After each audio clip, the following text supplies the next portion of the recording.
Hey, what's going on, everybody? It's me, your good friend, the Good Reverend Cameron Abbott, and I'm back again with it's a new stream. This time we're doing something a little bit different here. We are going to be doing essentially a solo spoiler cast for Final Fantasy XIV Dawntrail. Thank you so much for checking this out. If you're checking this out as a VOD or just video later, thank you so much. Make sure you hit that subscribe button, notification bell, so you never miss a live stream or one of our videos or podcasts. For all of you who are here live or watching later on, maybe, I don't know. I don't think anybody's here live right now. Admittedly, this is not probably like my best idea when it comes to like ideas that I have. But I kind of just didn't want to play anything this afternoon. My focus has kind of just been elsewhere rather than video games this last day or so. So trying to go ahead and just do something a little bit different, and also because there's no way that on That Nerdy Site Show proper I could really go into all the things I want to go into without it being a spoiler cast, and there's no fun in it being a spoiler cast if Trevor hasn't played it, right?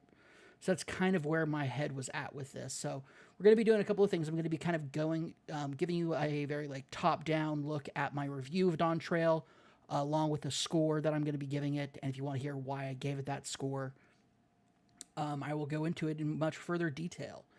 We'll go kind of the MSQ piece by piece a little bit, as well as kind of like dungeons and kind of like the things that I really liked about each section of the game, the characters that they introduced, the overall MSQ story, as well as the post-game content in regards to it being such as the post-game raids that they have launched, as well as kind of like what the post-game dungeons look like.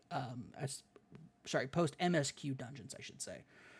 Things that don't unlock until after the main story quest is finished. So if you're new to Final Fantasy XIV, this is not the place for you to start. I would definitely suggest that you start by playing the game.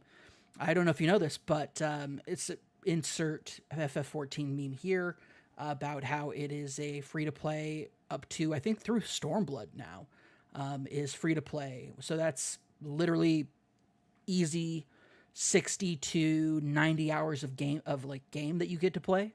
And it is, in my opinion, the best MMO, and it is one of the best, Final Fantasy games of all time. If not the best Final Fantasy game of all time. It's wholly unfair considering how long it gets to be, because it has multiple expansions and the MMO format allows it to kind of sustain itself that way.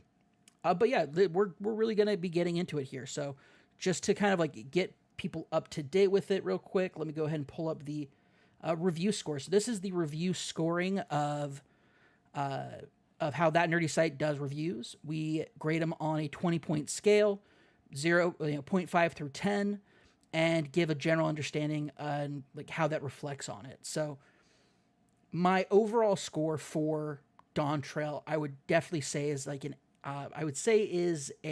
somewhere between an 8.5 to a 9. If I had to, I'd say like if we had a bigger scale, I'd say 8.8.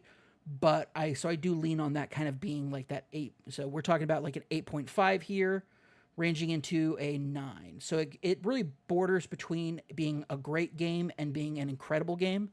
A lot of that has to do with like the fact that I've heavily invested in this game already. I've gotten this as the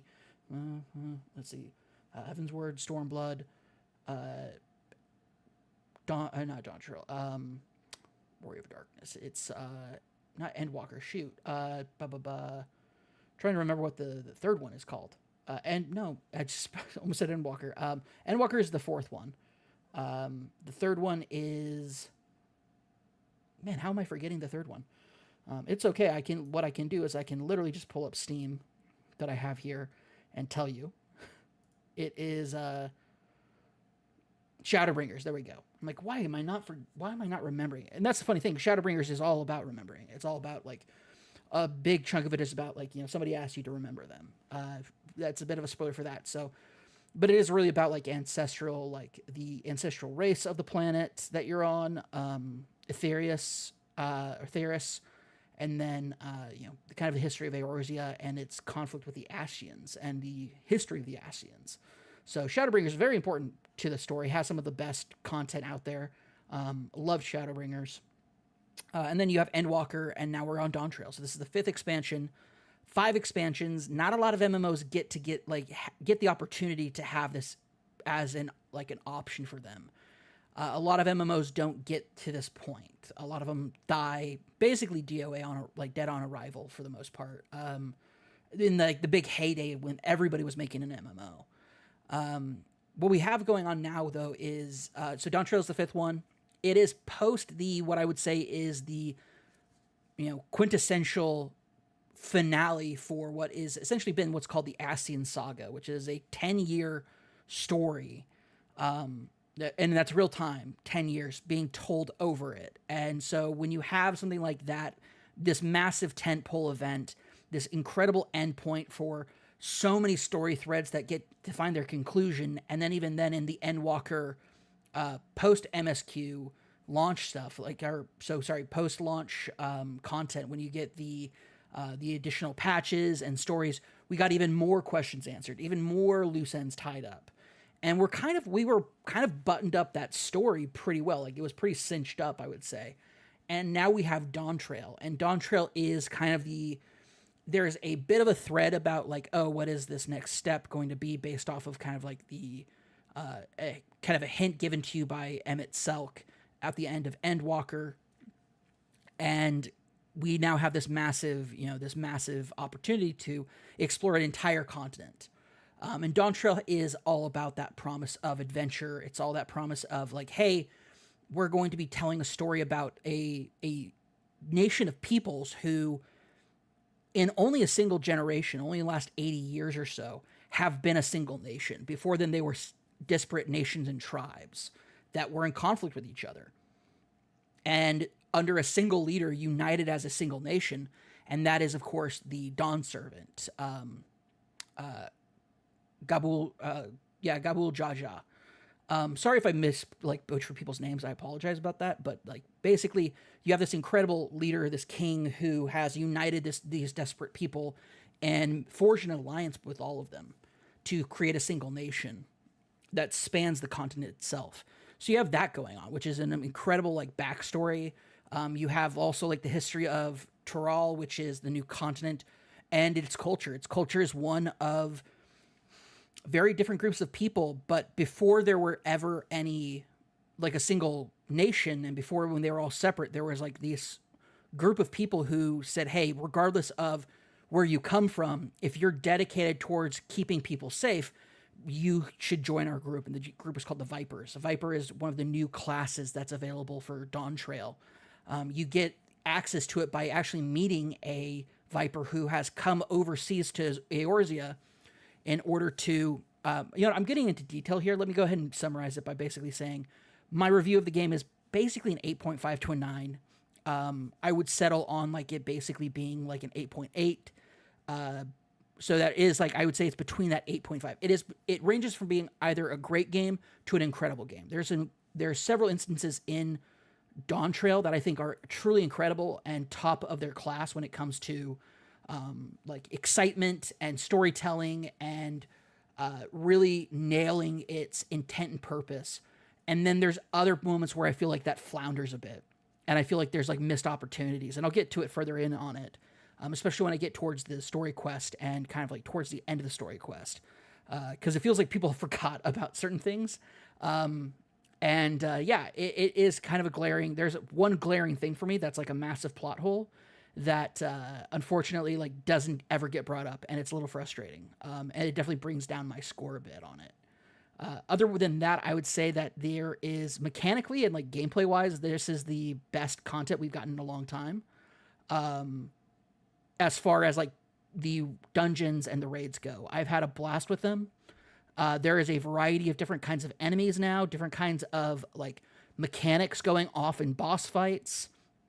Some stuff that they're that is more you'd think would be more kept for more raid specific stuff that has been brought into dungeons.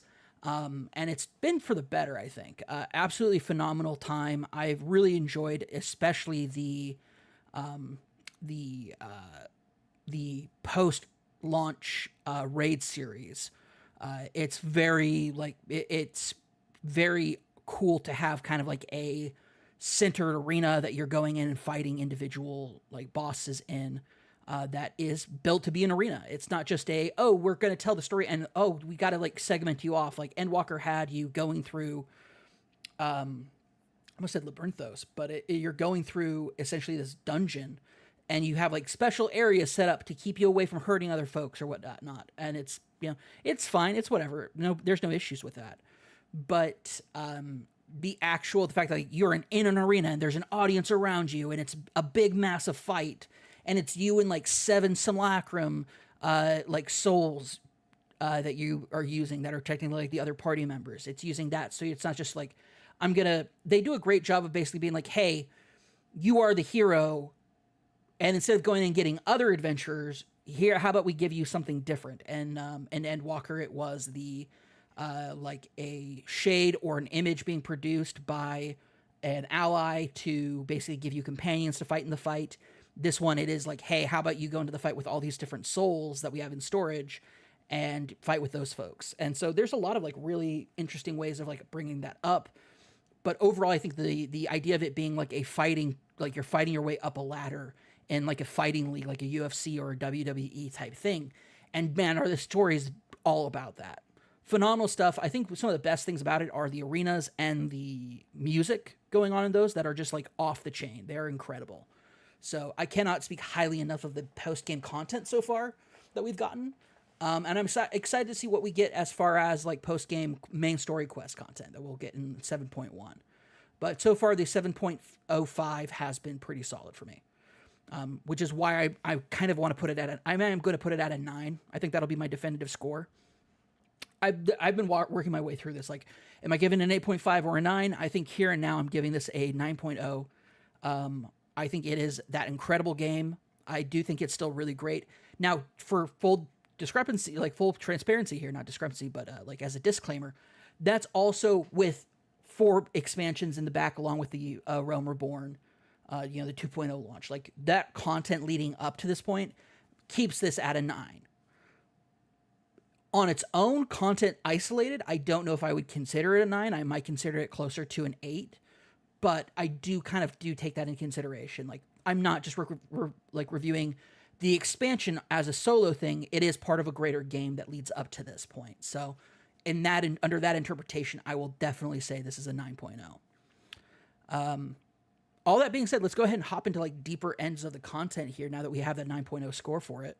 Oops, let me go and pull this up here. Bingo, bango, bongo. All right, let's go ahead and move on to kind of my next segment here, which is kind of getting into a bit of a tier list. So we're going to be doing a tier list here for my where I'm placing kind of these characters. And kind of like as we get to them in the overall story, as I kind of go through the main story quest, I'll tell you where they rank for me. So starting things off with Wuk-Lamat. Wuk-Lamat for me is a B character. A lot of people will have complaints about Wuk-Lamat's English voice actor. I don't think that they're a bad voice actor, because there are some scenes where they absolutely deliver the passion that Wuk-Lamat as a character is meant to have. I feel like there is like a question of vocal direction being given at some points for some of these scenes that I don't think was where's the good vocal direction on this? Because in other scenes, I've seen this voice actor produce incredible performances. So why wasn't that on display there? And I don't know if it's because of voice direction, the voice artists themselves, or whatnot. But they end up being a B tier character for me. Wuk-Lamat is essentially your claimant to. I mentioned earlier the story of Dawntrail is set at the backdrop of this multicultural nation, led by the Dawn Servant, essentially their king. Backed up car on our end. Basically it's ruled by this leader, and this leader has one child and then 2 adopted children, and they're called the Promises. So there's the first promise, his eldest child, second promise, second child, third promise, etc. So on and so forth. Wuk-Lamat is the third promise.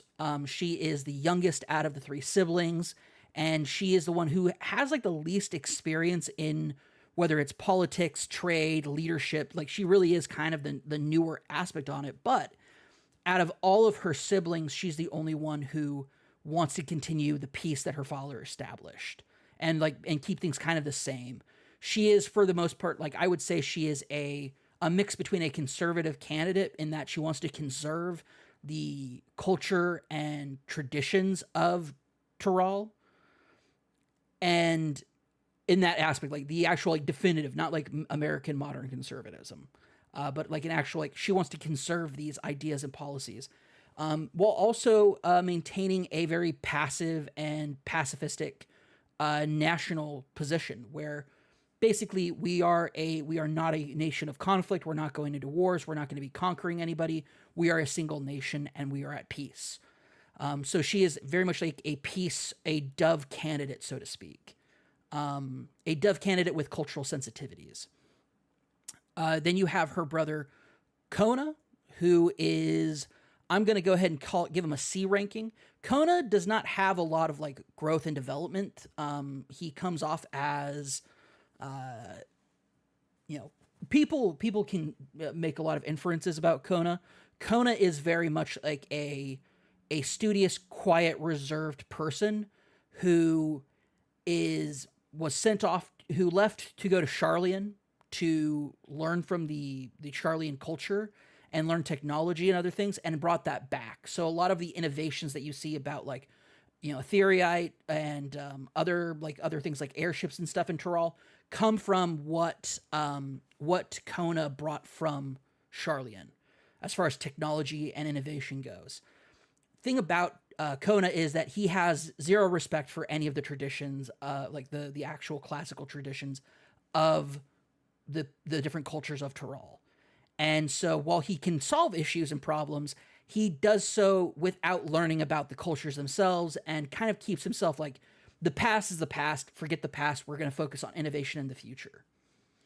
The third one is Zaralja. Zaralja is, in my opinion, he is a B, and I only rank him B because I feel like we could have gotten more out of him. Zaralja is probably the most complicated about all the three candidates, in that on the front, like on the surface, he seems to be a warmonger. He wants to go to war, gain territory, and basically conquer the world. That's his ambition, is to conquer the world. Why he does that is very intrinsic and deep to his character, and kind of like his backstory, as well as his development throughout the game, and certain events of the game that really lead him into a dark path. Kona is very much like easily pulled away from kind of like a darker mindset of thinking. Zaralja, not so much at all. Zaralja has a lot of issues and problems that I feel are never addressed, and it's brought up multiple times that his siblings have a hard time, now that they're older, keeping and like understanding where he's coming from on things. You know what I'm going to do? I don't want this just to be super quiet on my end, but I also have to be very careful about, content that I can, or like music I can stream. So we're going to go ahead and put on, we're going to keep this, we'll keep this going here this way.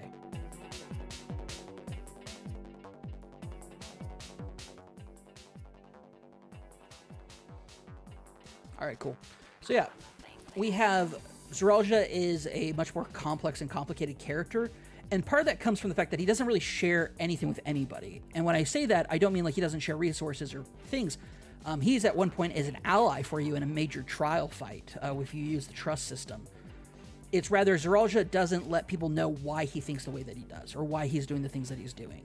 He's very closed off. And a lot of that comes from the fact that he's the true-born son of this guy.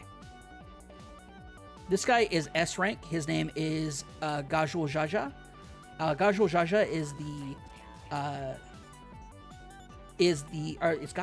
Gabul Jaja is the Dawn Servant. He is one of my favorite new characters. I love him. He is the Dawn Servant who united all of Tyrol together, and he is created essentially a right of succession to see who will inherit the Dawn Servant from him. And he has done this because he's gotten old and he's going to be dying at some point. Like, he's already past the threshold where he should be dying. You might notice he has two heads. Actually, let me go ahead and zoom in a little bit here. And here we go. This guy right here, he has 2 heads.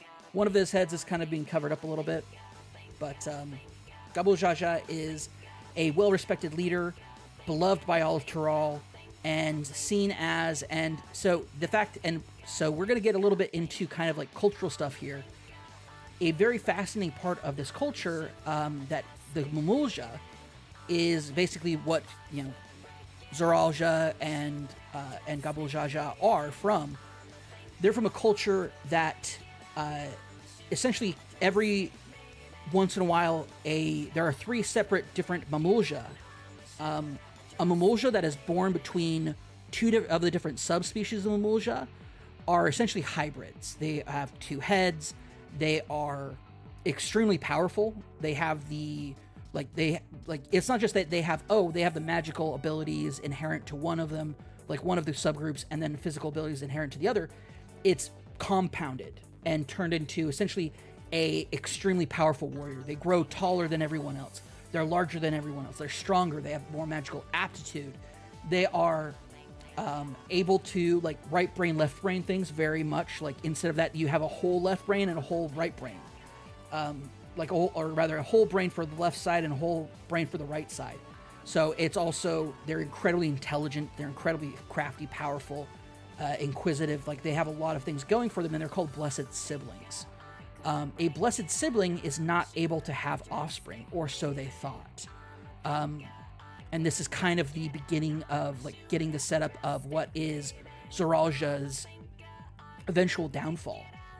And Zoralja's eventual downfall is linked to the fact that he is what's called the resilient son.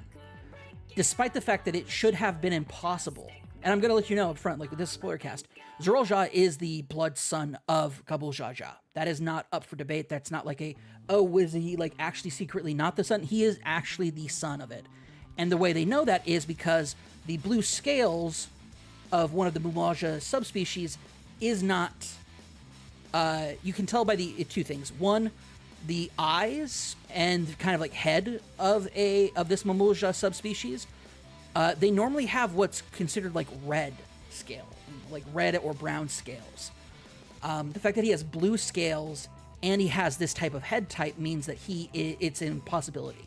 He shouldn't exist.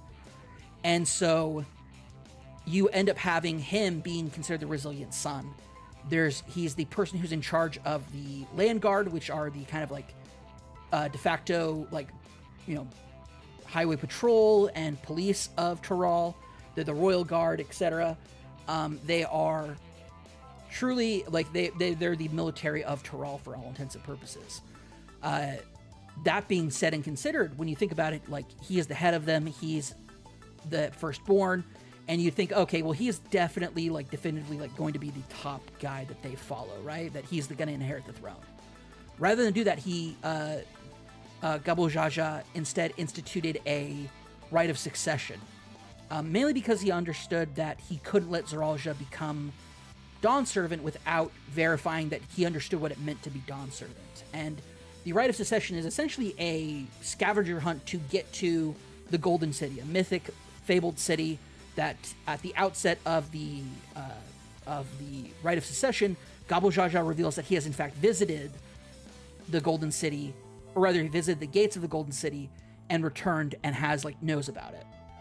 So all that being said, it's a massive, hunt for these clues and these clues are in these gemstones that you get when you visit each of the electors of the Rite of Succession that Gabul Jaja has chosen.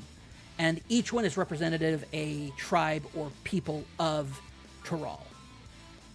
So you have this Rite of Succession being the kind of core focus of the beginning of the game. We are backing Wuk-Lamat because Wuk-Lamat wants to essentially not let Tural fall into a warmonger status, and that's what Zoralja wants. And the reason why Zoralja wants that is we find out in one of the first areas, Zoralja doesn't actually yearn for war himself so much as he believes that his people do. And he believes his people yearn for war, and the world yearns for war because they've forgotten what war means. Because of 80 years of peace, the new generations of Turali don't know what it means to have this constant state of warfare that their older generations lived through. A lot of the older generations are dead. It's been 80 years. And those that are old enough to remember do so vividly. And so those people, the older people, are the ones backing Woklamat.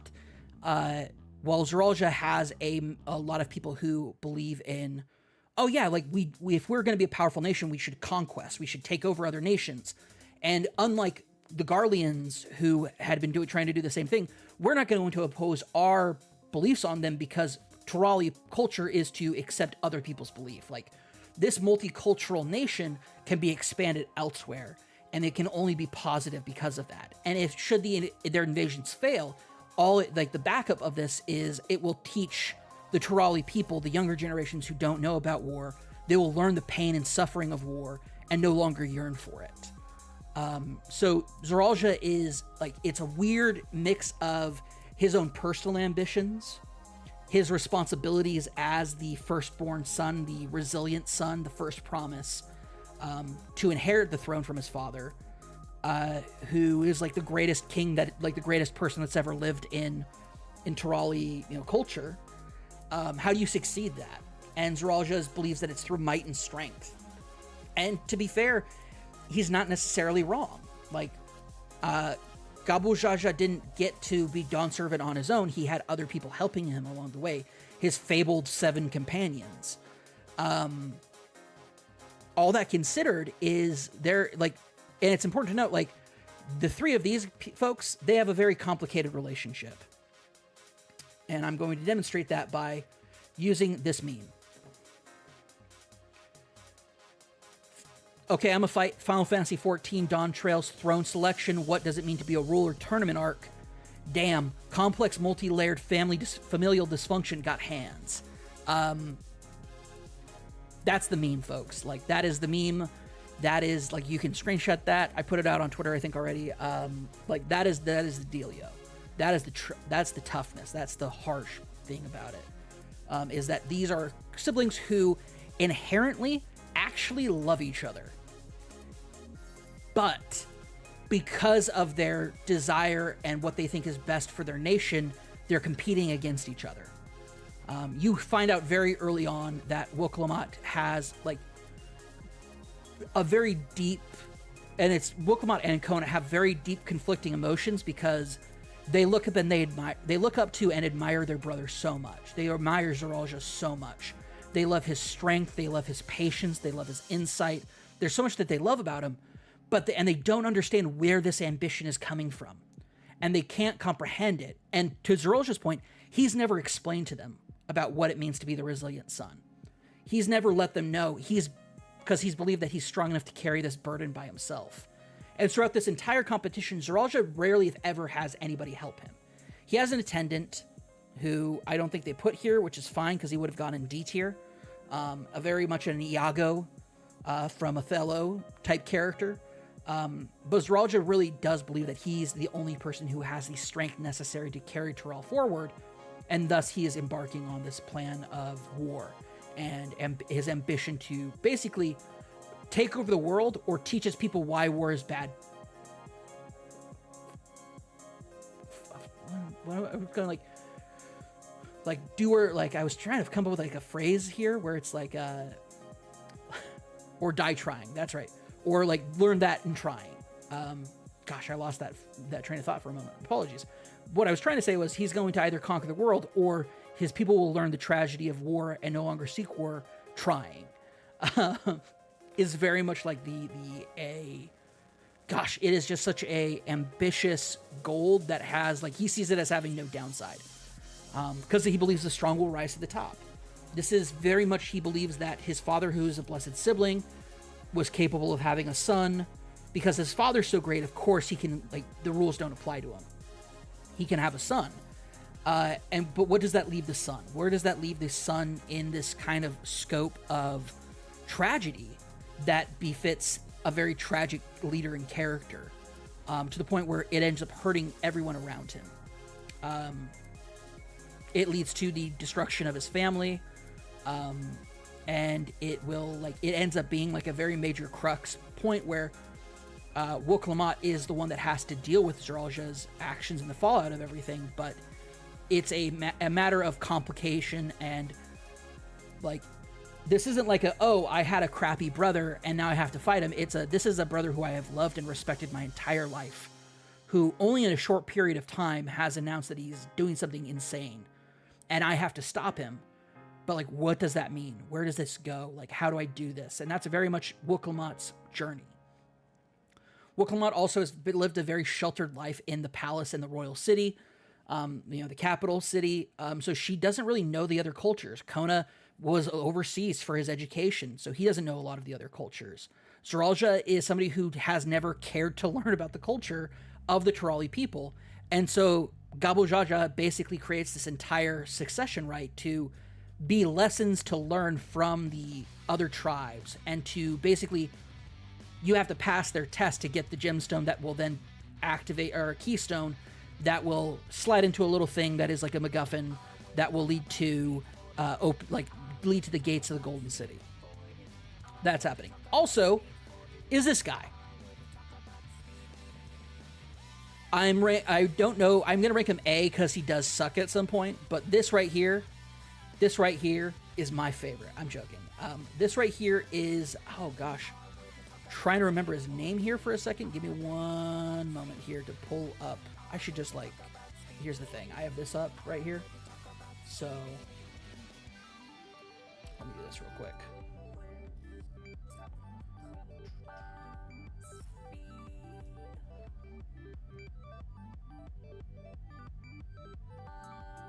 He has stuff here.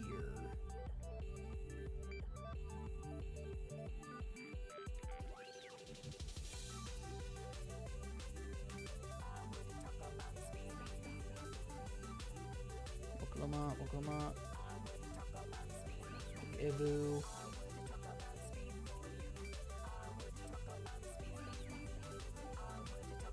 Nope, wrong thing. I have it here, I swear. Oh, let's see here.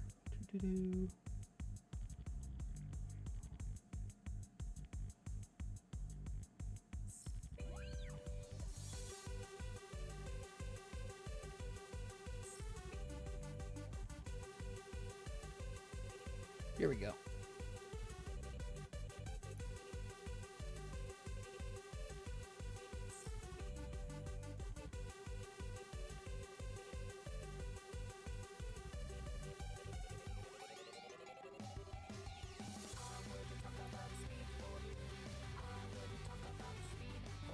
I apologize. I was saying Gabul Jaja. It's Galul Jaja.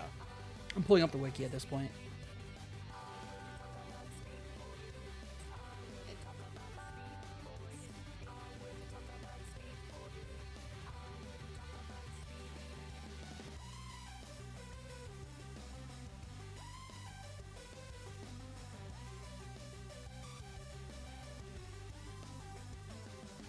Here we go, Bakul Jaja. I can't believe I was like, it's not Bakul. I was like, it can't be a Bakul.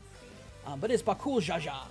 Bakul Jaja is the winner of a tournament who basically let anybody who wasn't one of the promises join as a contender for the throne.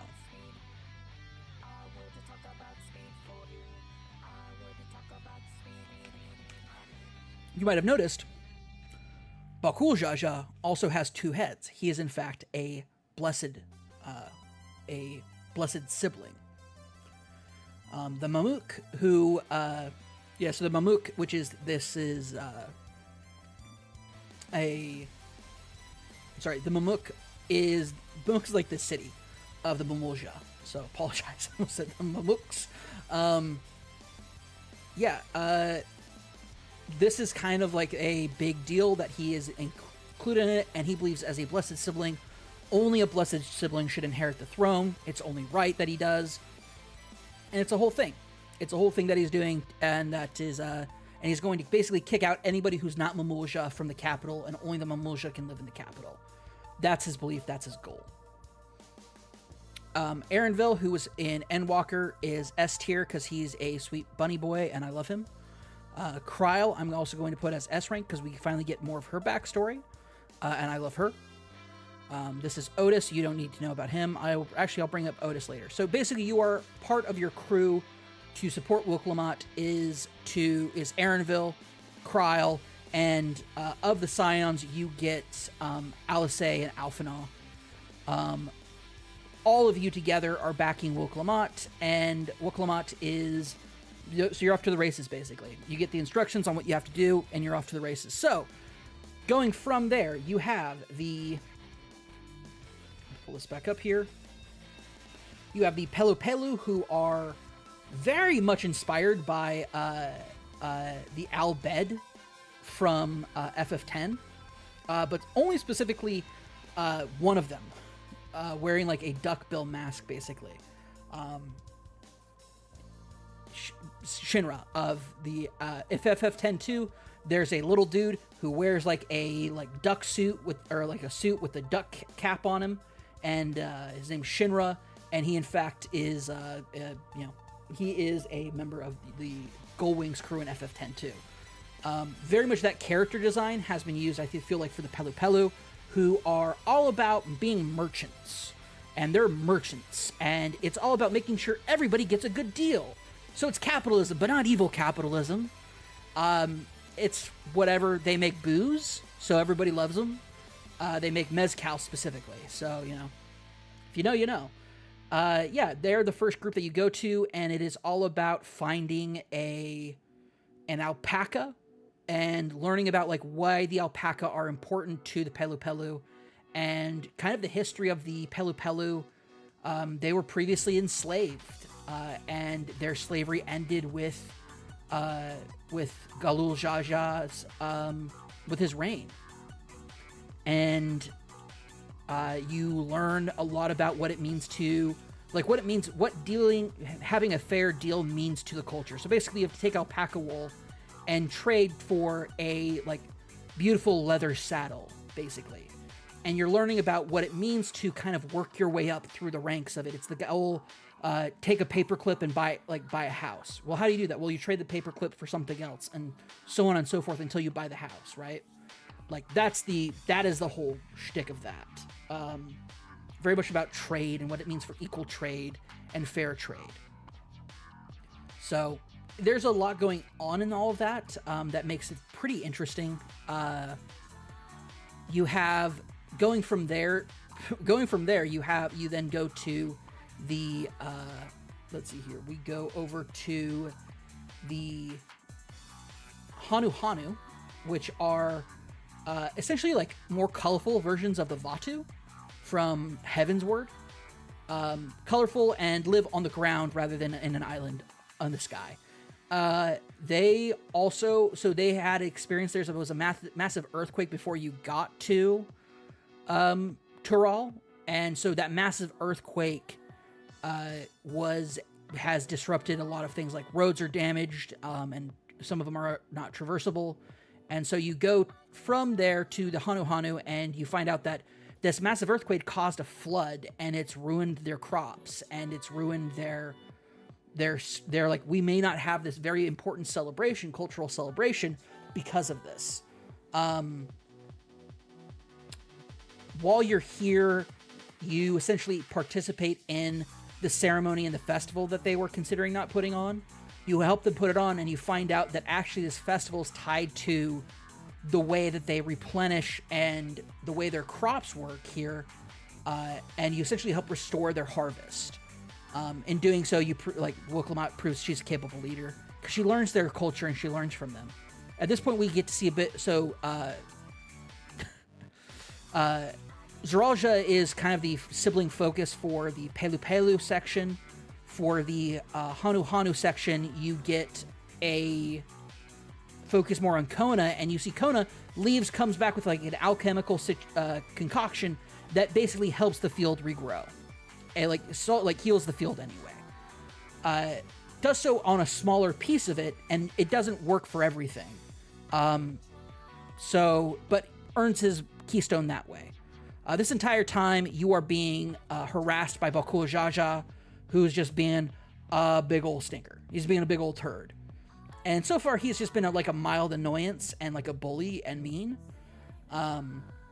We find out later why. but it is very much a moment of contention where Wuklamot and Bakul Jaja cross blades for the first time before being stopped by the representative, the elector of the Right of Secession, who says, I will not allow violence between parties, between candidate parties. And so, like, that's a whole thing. From there, you have to then go to, like, you're going back and forth to the capital. It's a very Final Fantasy XIV expansion setting of going back to the capital for some interim quests and whatnot. You're introduced to a couple of characters that become important to a later section of the game, but also at this point in time, you find out that Bakul Jaja is not above being a sneaky lizard guy. And there's an issue and conflict that arises between Wuklamot and Bakul Jaja. And at one point, Bakul Jaja decides that he's going to actually challenge Zeralja for his keystones.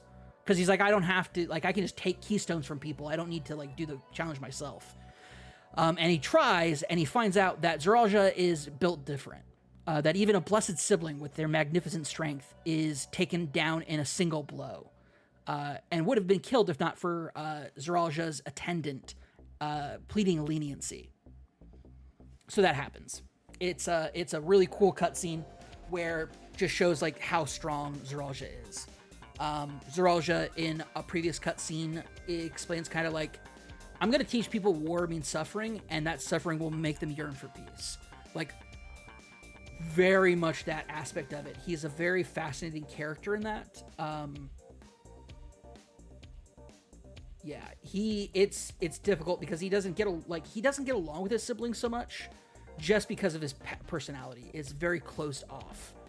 Doesn't mean that he's not loved or appreciated by his family, but just that he is so cut off from the rest of the world and being isolated and alone. It's a very interesting aspect of his character that I find very fascinating. And doesn't really lend itself to we'll discuss it later, but it's a whole thing. Yeah, he's a little guy compared to his father and Bakul Jaja, but he's immensely strong. Not only that, but he's also a Viper. He is trained in the Viper arts, which is also what Gulu Jaja is as well. Gulu Jaja kind of got the idea from uniting all of Tural from working as a Viper and kind of like seeing that, Vipers look past each other's where they come from to focus on what their goal is. Vipers, of course, this is where I guess I'll introduce Vipers. And Vipers are a sect of kind of hunters who focus on taking out what are called tyrants of Tural. These massive creatures that are essentially variations or amalgamations or mutations of already existing creatures that live too long and thus become warped and become tyrants and start disrupting the kind of ecosystem and really start attacking people. And so that's really their whole point. They're all about that. So Vipers are that. The Viper you meet as the player character you meet is overseas in Eorzea because a tyrant of Tural has come across the ocean. And so he's hunting it down. And that leads to a very cool quest line where eventually you take down that tyrant of Tural as a Viper alongside your Viper mentor. And it's a really cool quest. I have not done all of the Pictomancer ones yet, so I can't speak to it all entirely. But it is one of my favorite, this Reaper and Dark Knight have maintained themselves as three of my favorite job quests. So I highly recommend it. It's very, very cool. Overall, you finish this one. You then are going up against you're now going to get the Moblin tribe's approval. They are, essentially, they were known for kidnapping craftsmen and forcing them to work as slaves. Until they met Galul Jaja, who told them, hey, what if instead of slaves and you enslaved them, what if instead you entered a contract and partnership with them where they'll they'll craft for you and you just take care of all their needs and pay them. And he brings it up to him by saying, look at the difference between something that you make somebody in slavery make and what an artisan makes of their own free will. And moblins are like, oh yeah, it's much more shiny. Moblins, like their goblin counterparts in Eorzea, are super adorable, and I love them. They live in giant teapots here, and I cannot emphasize how much I love that the teapot stuff is continuing. It's good. It's pretty great. I love the Moblins.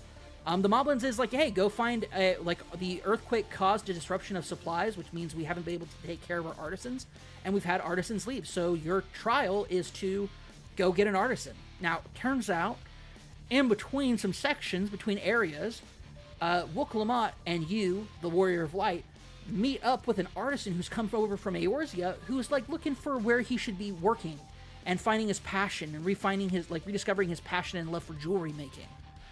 And so, like, you go back to Tural, or to Toliolial, which is the capital, get him, bring him back, and there you go. That solves it. Problem that comes up with this, however, after she quickly deals with the Rite of Secession, Wook is kidnapped by Bakul Jaja. Leads to a chase, hunting down, finding Bakul Jaja, and rescuing Wook. That's been a whole thing. It's a whole fun experience. It's fun. Kona decides to help you out with that, and so you get reunited with Thancred and Urianger, who are siding with Kona for the Rite of Secession. Basically you see this group grow. Wook and Erenville are childhood friends, so they are already pretty close. You get to know Wook a lot more. You get to see Wook grow. These three areas in particular, you see Wook go from being somebody who is very naive and does not understand the Turali cultures, and starts piecing together like what it means to be Dawn Servant. Piecing together what it means to respect and understand and love and appreciate the other cultures, even if you're not from that group of people. And really, she brings up, she's very much about like the unification of Tural, and she finds that her stance actually isn't just like, oh, I don't want war, I want things to stay the same. Instead, it's, I want us to grow together as a group, as a people.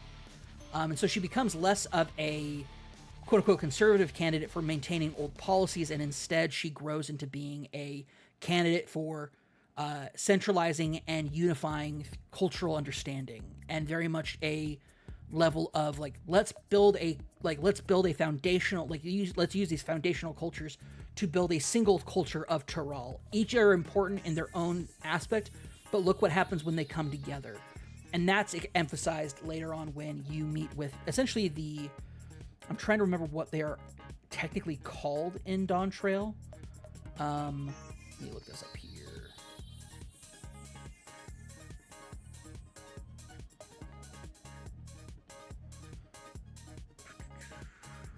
Appearance. So she is a... Man, I'm trying to find out what her group of people are called. Give me 1 second here to pull this up.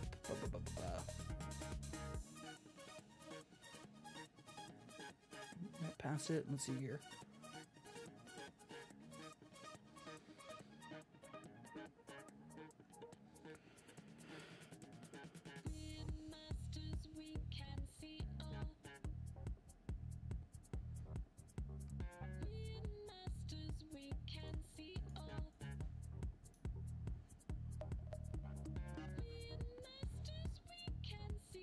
Jabral, there we go. She is a Jabral, which are, of course, the Hrothgar of Tural's namesake. The Jabral, when you meet the Jabral are located in a split section with...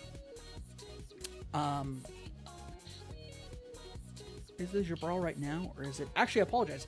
Before you meet with the Jabral, you actually go and meet with the Hyokyal. The Hyokyal are essentially giants. They are trying to remember what they're... Let me see, pull this up here. The Jals.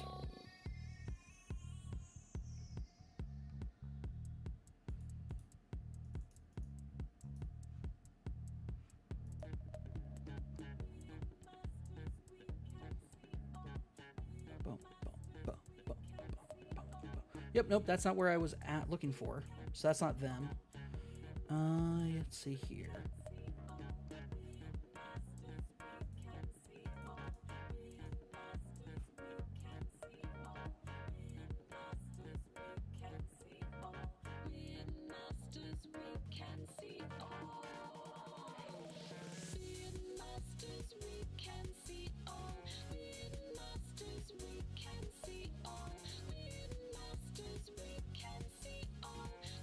Yeah, the Yakoi are a non-playable race. They are quote-unquote the giants of Urkopacha, which at one point they actually had an empire. The Toryal is the capital city of Tyrol, but it was originally built by the Yakui. Yakui are giants. They are I would compare them to like maybe Gigases or other kind of giant creatures, kind of in Mordana. You see those kind of like giant races over there. I would compare them to them very much so. They're larger. They are very unique in design. I found them very cool to kind of be, it's a very cool culture. They're unique in that because they used to rule the entire southern continent. When they tried to invade the northern continent, they encountered disease. And it decimated their ability to have children, and it led to this eventual downfall of their empire. And so the few that remained retreated to Urkopacha, which is their historic homeland.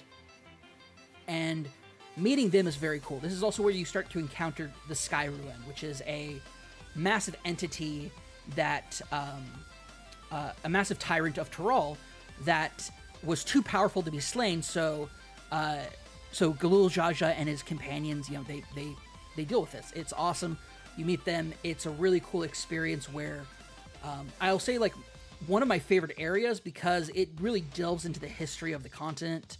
I would say it's the weakest tribes that you meet and the people that you meet are the Pelu Pelu and the Moblins, unfortunately. The Hanu Hanu are interesting because you get to like have a really cool area that is like very different from all the other places in all of Eorzea and all like throughout the rest of the game. That didn't feel like it had too many things in common anywhere else. The closest I would say is like Gridania. So it has all of this going for it, and so that the environment is interesting and cool, but the overall events and the trial and everything are kind of whatever. Same with the Pelu Pelu. This is where I think things start to step up as far as like cool stuff going on. Like you're learning about like what it means to, and it brings up a very important theme, which is what does it mean to pass on? What does it mean to be remembered? What does it mean to in Eorzea, and like you find out through the game, when you die, you're essentially taken through. Oh, by the way, this guy, I'm gonna put him in C tier. Actually, more D tier. This guy's D tier, only because he's a little annoying. He helps you with the Hanu Hanu and helping them out. There you go. A couple more people down here. Right on. Take a little bit of a drink break.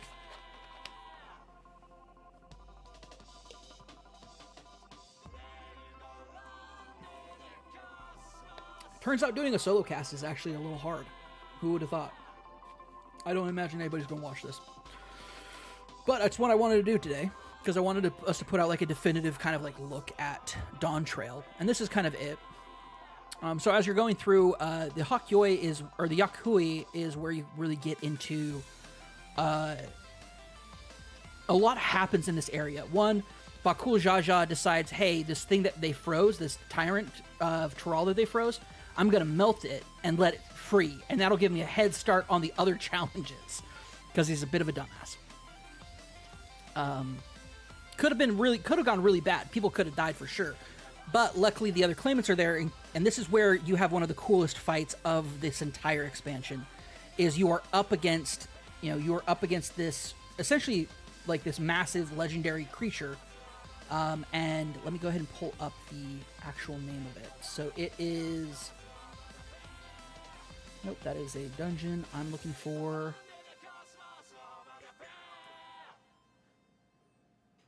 Yeah. In the lands of Tural, there is a class of beasts which transcends the limits of the natural order, the Tural Vidral. The mightiest of these, the feared and fearsome Valigaramanda, caused centuries of suffering until it was at last sealed away in the mountain fastness of Urkopacha by a young Gulal Jaja. 80 years later, a foolish claimant in the right of secession has seen fit to release the Sky Ruin from its icy prison. If you would spare Tural's people a new age of terror, then you must stand with Wuklamot against this flying calamity and end in its endless elemental fury. It's an 8-man, and the great thing that they're continuing on is they're saying, hey, we're not going to make you do with this with other people. You'll be able to use the Scions as well as some of the other claimants. And so you have, as your tanks, you have options to be for Thancred. Thancred will always be a tank. You have Wuklamot, who can be either tank or DPS. Urianger is always a healer. Alice can do DPS or healer as a red mage. And then the DPS is Viper with Zeralja, Kryl, Pictomancer, and Kona as an innovator, essentially a mechanist, a mechanist class, basically like the job, but more Charlian focused. Has a bit more Charlian flair to it, but uses the gun, basically is the same thing. Wuklamot, instead of being a warrior, is called an intrepid, but Zeralja is a Viper. He is a Viper. He is the leader of the Landsguard, which is essentially a bunch of Vipers for the most part, except they handle other things now too. Yeah, you have this like really, really cool, like the Sky Ruin. So you are basically, you work with the other claimants, and it shows like, hey, these siblings work really well together. They work really well together. They are compatible in combat in that they each take up different roles, and more importantly, there is a sort of familial relationship here that is like very complicated and very layered, and it's really shown off here that and this is where you first get the inkling that Zeralja is, his goal and ambition is not to rule the world, it's to surpass his father. It's to prove the promise of the resilient son. And this is where you start seeing his frustration boil to the surface.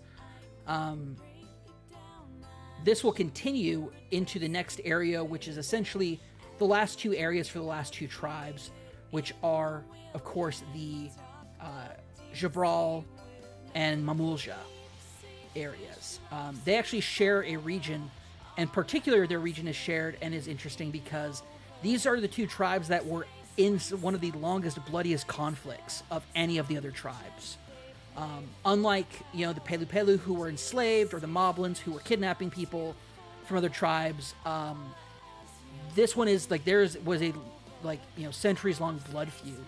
After the fall of the Yokui or Hakui?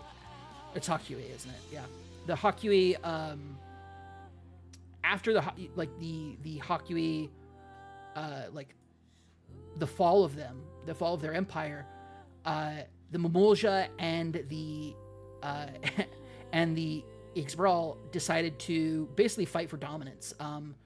The Ixbral had a high ground that had plenty of room for plants and farming and resources, and the Mamulja didn't have those opportunities. They hunted in the dark. It was like this very dark,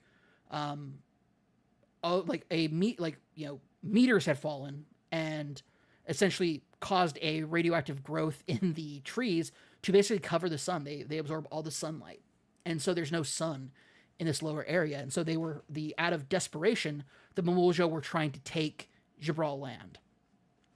This led to a conflict where, and this is part of you meet not Wook Evu, you meet, let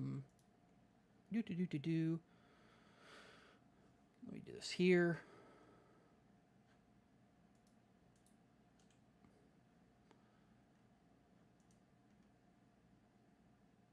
Let's see, not Wook Evu, it's this other guy.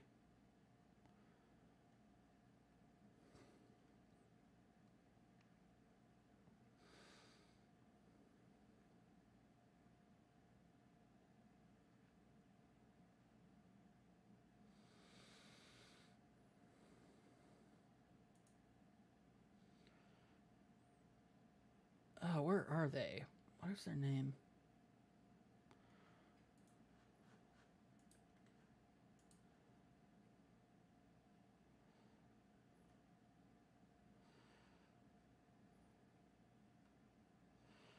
Da, da, da, da, da, da.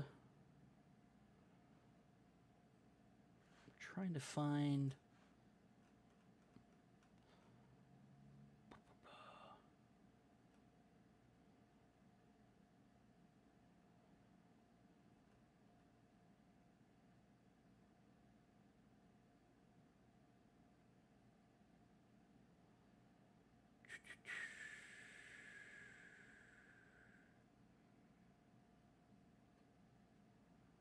Oh, shoot, where's his.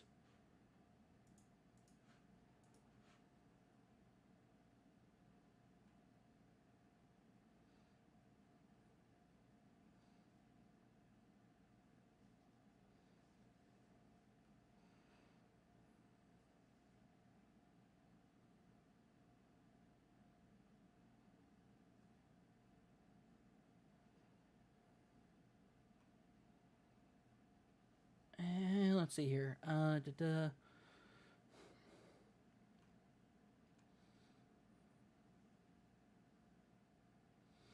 I'm not finding his name here. Is this guy? This guy, he's a C rank. This guy, turns out he's actually Wicklemot's actual father, but a problem happened in that there was an assassination attempt on Wicklemot when she was a child, like a toddler, and so to protect her, he sent her to basically under the protection of his best friend, Gulal Jaja. And Gulal Jaja promised to raise Wicklemot as she was his own daughter, and did so. You find out this unintentionally, like you find it out based off of like he comes and tells you about it after you complete their trial, and I'll get to their trial in a second here. But it's done in a very like, hey, I just need to tell somebody about this. But also thank you for looking after Wicklemot. Like, thank you for guiding her. And you do, like, especially at this point where she is seeing for the first hand, like, the actual, like, long-term effects of what war has done to this land, to the people, the Jabral and the Mumalja, and the conflict between these two groups. And the, like, how impressive and how incredible it was that, you know, Gulal Jaja was capable of basically getting them to find peace with one another. And you find out the way that they did that is they took meat that was found in, that the Mumalja would be able to gather as hunters, and the spices grown by the Iqbal, and putting them together to make essentially, like delicious tacos, like delicious meats. Essentially, it was bira. Like you take this meat, you bury it in the ground, and you cook it in the ground. Very much it's bira. It's it's done in a very cool way that basically shows like, hey, this food that is the delicacy of our peoples only came about because of the peace between our people. So really cool stuff going on with that. And that kind of gives you a clue. And your whole goal is to essentially learn about the war between them, find out that there was a peace summit, and investigating the side of the peace summit, you find a necessary spice that is required, the banana leaf that the meat has to be wrapped in for it to work well enough. And because Zaralja doesn't do this, has his attendant do it instead, his attendant does everything except find the banana leaf, because you're incapable of finding it. Unless you do like the very specific, like learning about the history of their people and visiting the site, the memorial. So because of this, Kona and Wicklemot are the only two to be candidates who have gained all the keystones up to this point. At this point, Bakul Jaja fights with Wicklemot to essentially take all of her keystones, and Wicklemot instead defeats Bakul Jaja in single combat. You play as Wicklemot in this really cool moment where you do a bunch of mechanics like raid and dungeon type mechanics to evade his attacks, and then just over time, as you're fighting, you're building up the resolve of Wuklamot to about like, and this is very much like Wuklamot easily could have just been like these nasty lizard people, but because of her cultural her multicultural upbringing, she decides she's going to figure out why the Mamulja are the way they are, why the blessed siblings are needed. Because during this fight, Bakul Jaja, after he loses, breaks down and has a massive moment where he lets loose lip the fact that his people needed him to win. And so now Wuklamot is like, well, why did his people need him to win? And as you investigate it, this is where you then go to the Mamulja area, and you meet. This is where you meet Bakul Jaja's parents. His father, who is the Elector, is using an ancient rite to essentially summon the spirit of Galul Jaja. Yeah, Galul Jaja when he was in his prime. And so it's this massive battle that when you discover it, you find out that Zeralja was incapable of defeating. And this defeat, along with his other losses, has begun to compound on him and is driving him deeper towards his darker path. You get to a point then where, gosh, I'm just giving you guys synopsis at this point, but I'm breaking it down area by area.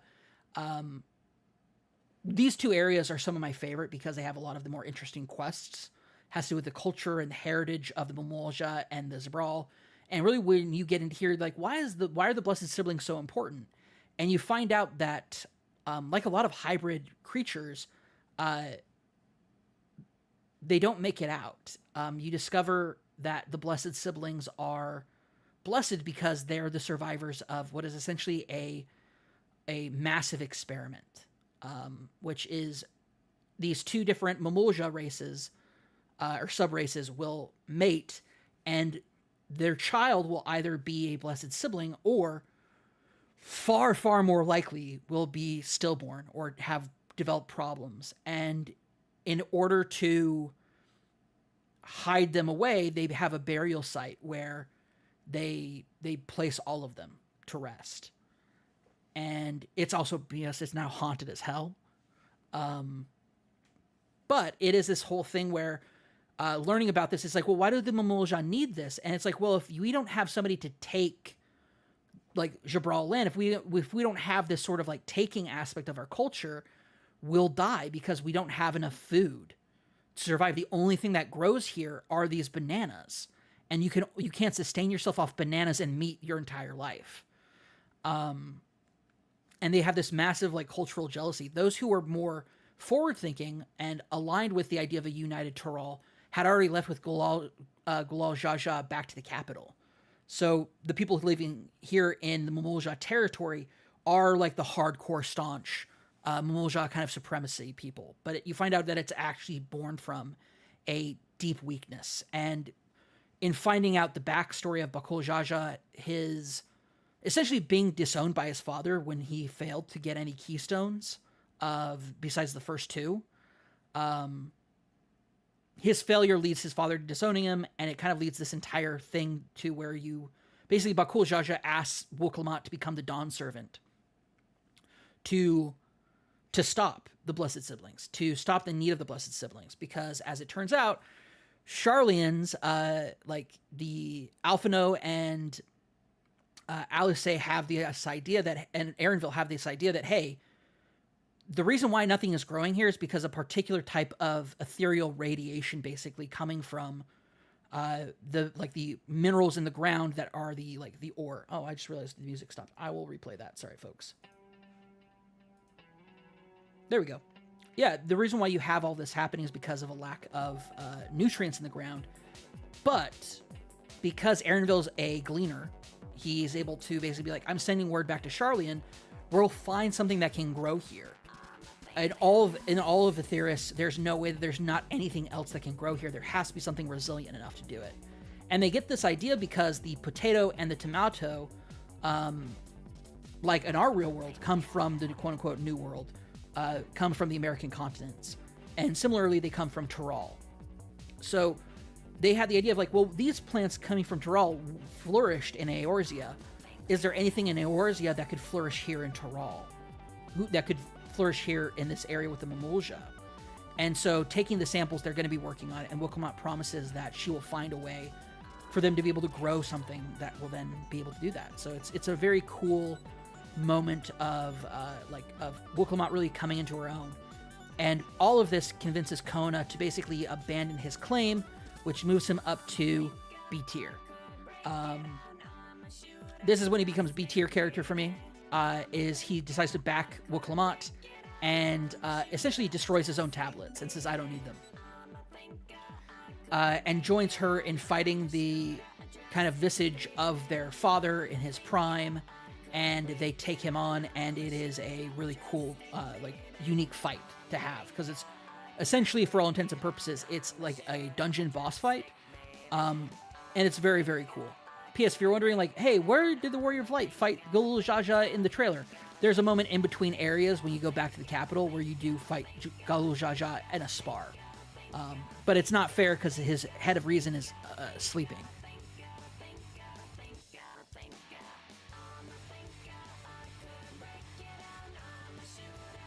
You find out, actually, and I'll just do this as a quick spoiler here. So, actually, no, let's finish this. You succeed in getting all the keystones, and then you go down the path to what is essentially the area behind where they've been leaving all their stillborn babies, is where the gates of the Golden City are. And so, leaving your stings there, or your tablets there, you find out that this dude, who I'm putting in as an A rank because he's handsome as hell, and also has a awesome voice actor, and is not too much of a slouch himself. He's a pretty cool dude.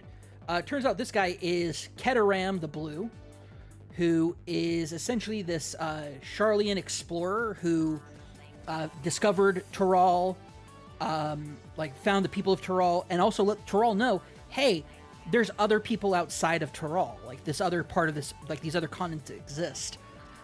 This also led Galul Jaja to being if those people ever wanted to fight against us and come claim the bounty of this quote-unquote new world, we would be powerless to stop them, and that led him to, essentially, him and Keteram and their allies form this coalition to unite Tural. And they did so. And this is kind of the journey that they had where they met all the people and they came to this conclusion and eventually found the gates of the Golden City. So that all happens. And so Willamette is the claimant that wins. She becomes the new Dawn Servant, and like her father before her, she takes up the vow of resolve.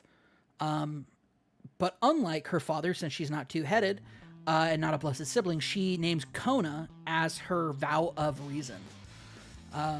This essentially becomes a partnership between the two of them, and it's essentially a massive celebration that kind of is like the midpoint of this. I know the midpoint of it. You help Willamette become Dawn Servant, and that's halfway through the game, or the expansion rather.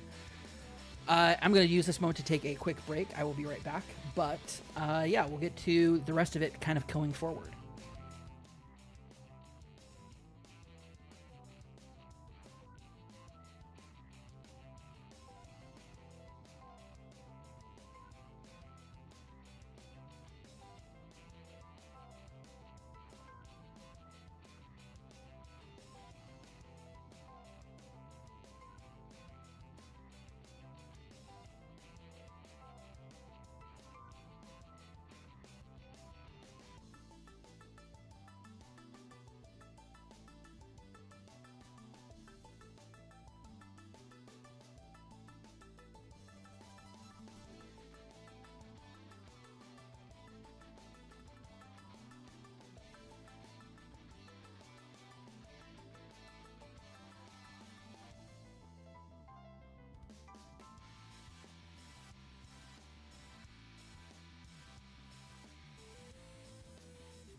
Hey, what's going on, everybody? I'm back from break, and let's go ahead and hop into things.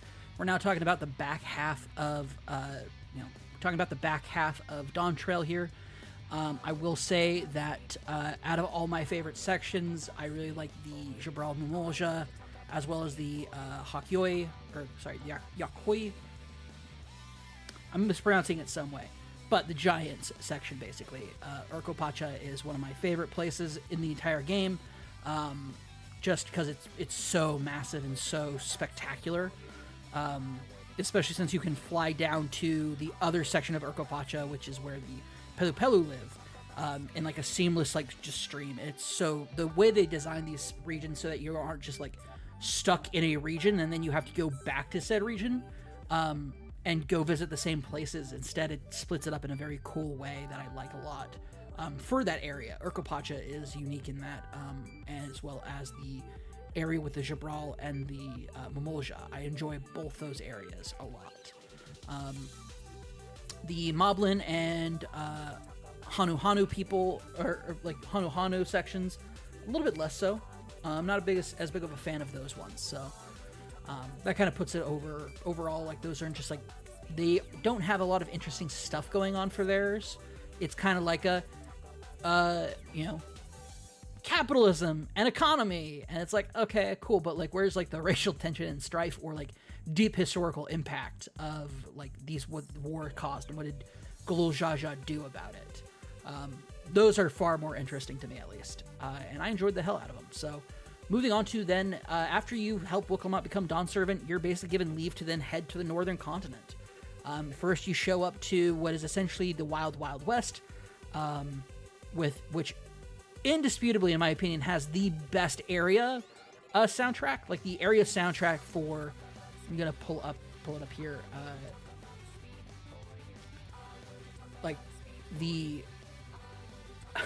Sorry, pulling this up here. Expand the zones.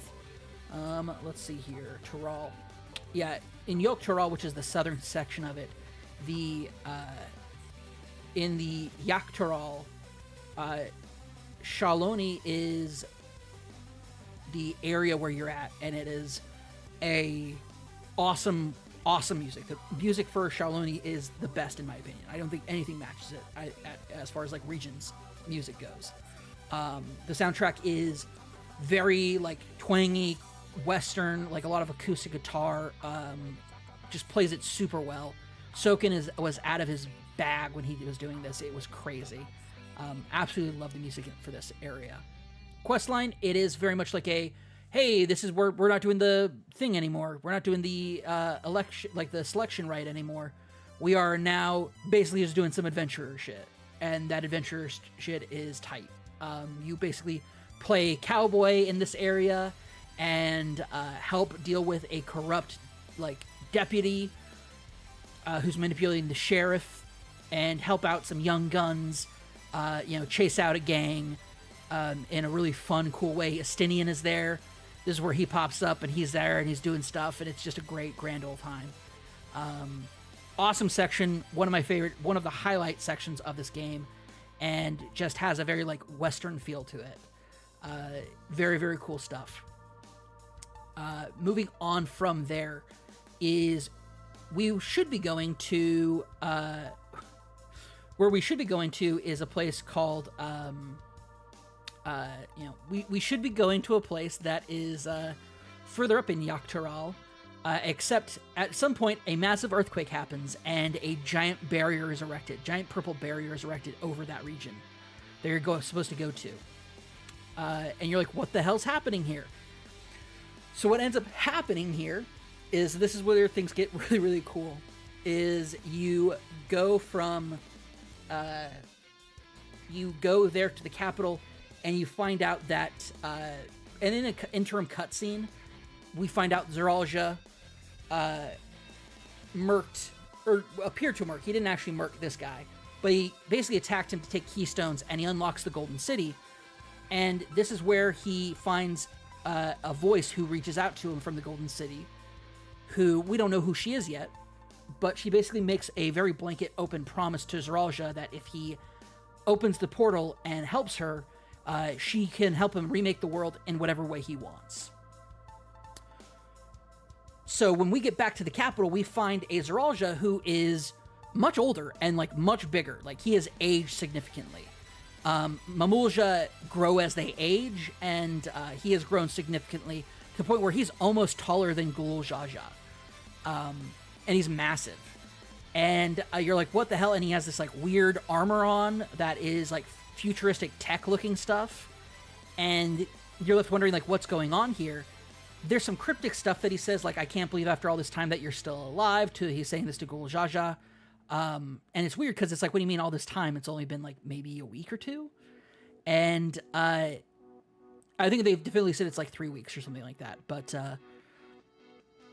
he attacks and is killed by Gulul Jaja before he has little like thing on his head that's glowing blue, turns red, revives him, and he then uses that opportunity to murder his father. He claims that, and he's upset over the fact that he's like, I like acknowledged and understood, and it's been revealed earlier that the voice, or the vow of reason of Gulul Jaja actually died 3 years ago. He's been dead for a few years now. And so but before they died, they put together the rite of secession to kind of be the mechanism by which they elect the new Dawn servant. So he's upset because Zeralja is now upset because he didn't actually kill his father in his prime. And so in order to prove his worth as the resilient son, he makes the decision that he's actually going to, he is invaded with this massive, futuristic army, and with these like warships that are like sky ships, and they're up in the sky, and basically says, if you don't come take me on in my kingdom, then I will bomb the hell out of Tulial and go to war. So basically, come find me, basically, is this thing. Leads you to, with Wuklamot being like, okay, well, we have to like break our way into the barrier, but there's a base there that's blocking our entrance, so we ram a train through it. We blow up a train. We take the train, we load it up with a ton of explosives. There's a really cool like battle segment where you are like fighting, like everybody's fighting their way through it, and eventually you get to you blow up the gate, everybody jumps off the train, it's a big cool moment, and the place is called Vanguard, and you infiltrate it, you do a really cool dungeon, which gets you some really cool looking gear that very much resembles Final Fantasy X looking gear. Huh. Well, by the time you get to it, you end up in a place, you find out that where you've ended up is a place called Alexandria, and you find out that the King of Resolve is Zeralja. However, when you get there, you meet a individual named Sphene, who is the Queen of Reason, and I'm going to put right here in C tier. You might be wondering, Cam, why put her in C tier? Well, we find out later that Sphene actually isn't Sphene. She's actually an amalgamation of everybody's memories of Queen Sphene. And the reason how this works is that the device that Zeralja has that revives him, all this stuff is happening. It's all coming through as a sort of like really interesting mechanic where essentially when somebody dies, their soul should leave and go back to the ethereal sea. But instead, what the Alexandrians have done is they've mastered a process where the memories of that person are taken away from their soul and stored in a digital space. And the soul is then free for use for energy and for consumption. And you find out that people in Alexandria live a little bit without fear of dying, because if you die because of a mishap or something and you have souls left, you get brought back to life, basically. So it's a really crazy concept, and it deals with a lot of the ideas of memory and what does it mean, like what is the value of a soul, and what would you do to save your people. It turns out Alexandria faced a calamity where that started a massive war over a material metal that essentially, I forgot what it's called, it doesn't matter. It's a MacGuffin for a completely different story, but it matters because that's what like all their technology is made out of, and it's all powered off of this soul technology. You find out that when somebody dies, though, to preserve their memory, to help people deal with the memory, like losing people, they erase those people from their memories. So if you have a friend who dies, their body is taken, their soul is taken, but to make you feel better about them dying, they're completely erased from your memories. It's super sketch. One of the major red flags that you're finding with New Alexandrian culture, Willamette, though, being open-minded, is like, let's find out more about it, and befriends Queen Sphene over finding out more about her people. You go to Solution 9, which is in this massive complex that is essentially, and you find out that what happened was, and why this purple dome is here, is because a merger of worlds, of reflections happened. It's almost like a mini umbral calamity or something happened, where you have what I'm going to call the ninth shard, the ninth reflection, merged with the source, which is where you live, but only in this small section. The rest haven't been merged. And so Zoralja's promise to Sphene is he will help her merge the rest of the worlds together. And that's his promise to her, and that she needs that to happen because she needs the souls of everybody on Aetheris to essentially go through this conversion process to save her people because they are running out of souls. Turns out souls aren't recyclable.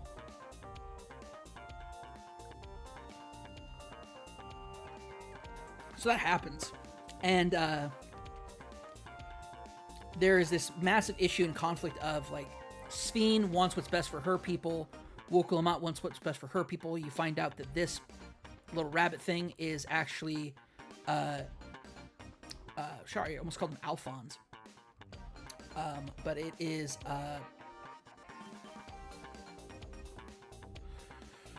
shoot, I forgot his name.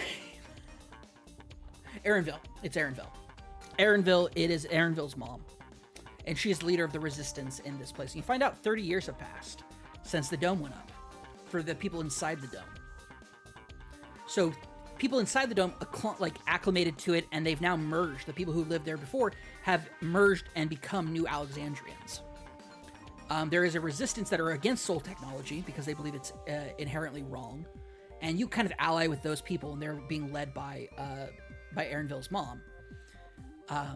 She's using this thing. She's like, I'm actually in this other place, but I can remotely use this and nobody will suspect that it's me. And you find out that through all this process that Erenville's mom's actually dead already. She's been put into the memory bank. That is an area that we go to later.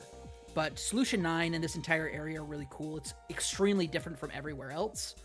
The closest thing that I could compare it to is the sections of the 13th that you explore in the World of Darkness dungeon raid. Sorry, not dungeon, but raid. As well as the MSQ stuff that you do in the 13th as well. It's the closest comparison I can make to it. Because everything's lightning based, everything's electricity, everything's futuristic. The outfits are super FF10 Xanarkin style. You get a very, very big Xanarkin vibe from this, and it kind of pulls into merging the idea of Alexandria and the history of the world of Final Fantasy IX with the concept of what does it mean to preserve a memory?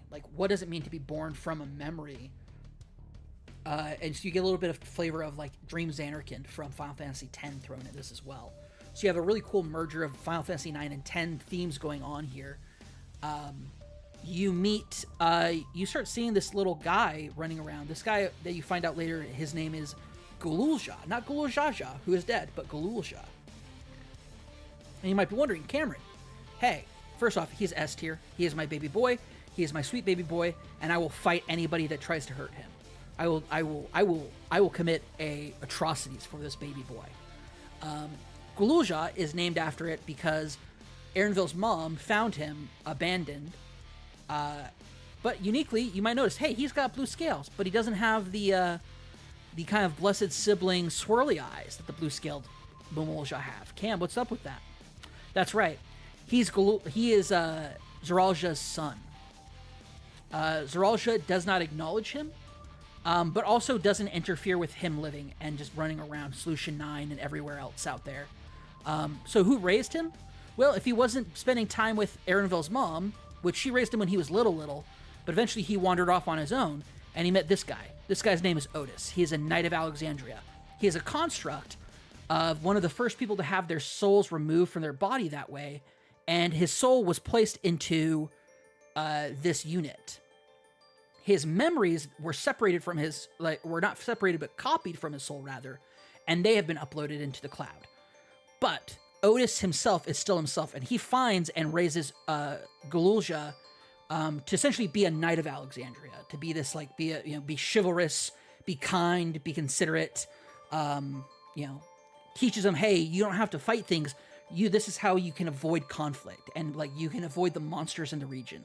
You follow Gululja because you're he's running into a bunch of areas where monsters are everywhere. And so you end up going and finding that he actually knows ways to get around them. And by following him, you can get around them too. And it's really impressive. And you find out that he learned that from Otis. He learned how to be, he learned how to read and write from Otis. And for all intents and purposes, Otis is basically Gululja's dad.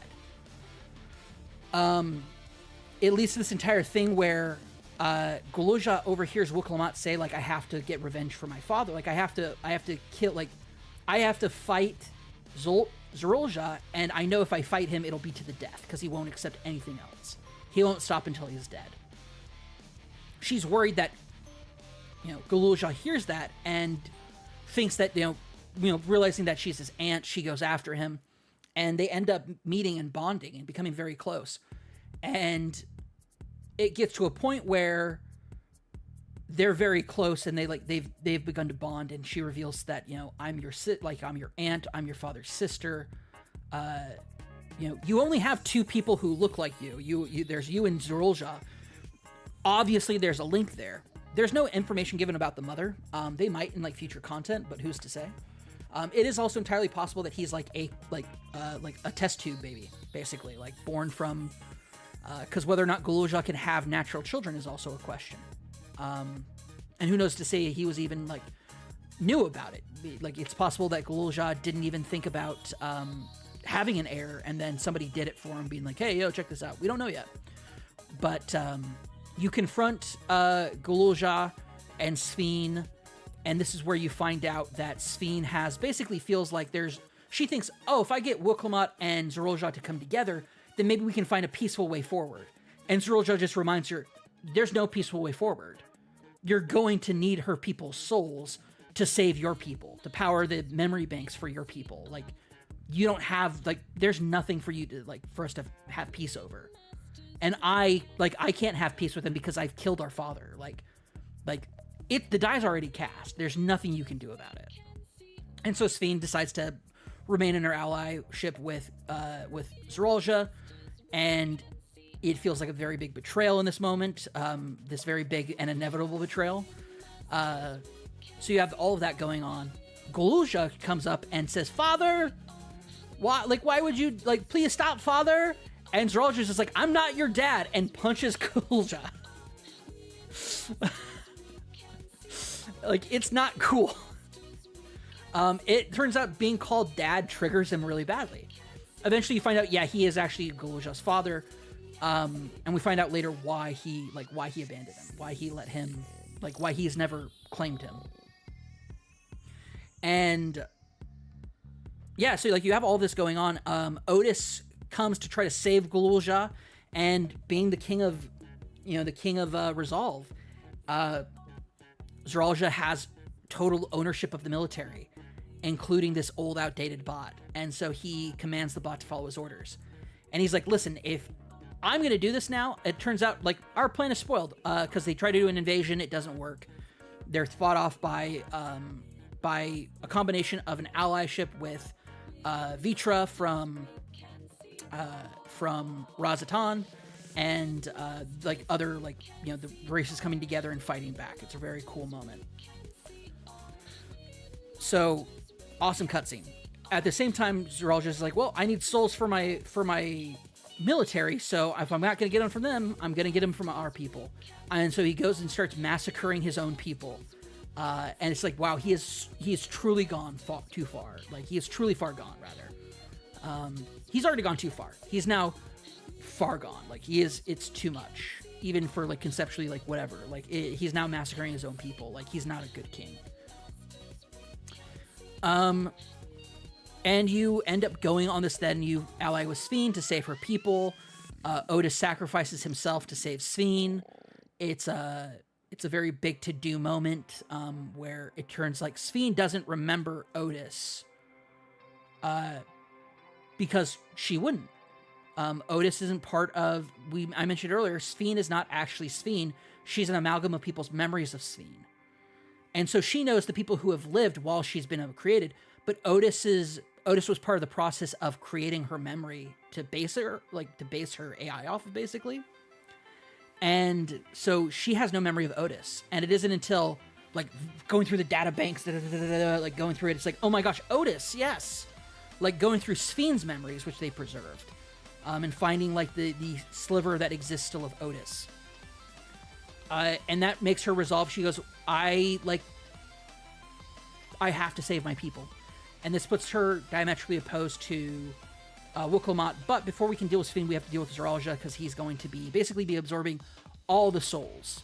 And he turns into this awesome raid fight, this awesome like trial that you do, where he essentially uses his like hitherto unknown power and prowess to basically be this massive fight. And you, Wuklamot, and your party all come together and you fight and defeat him eventually.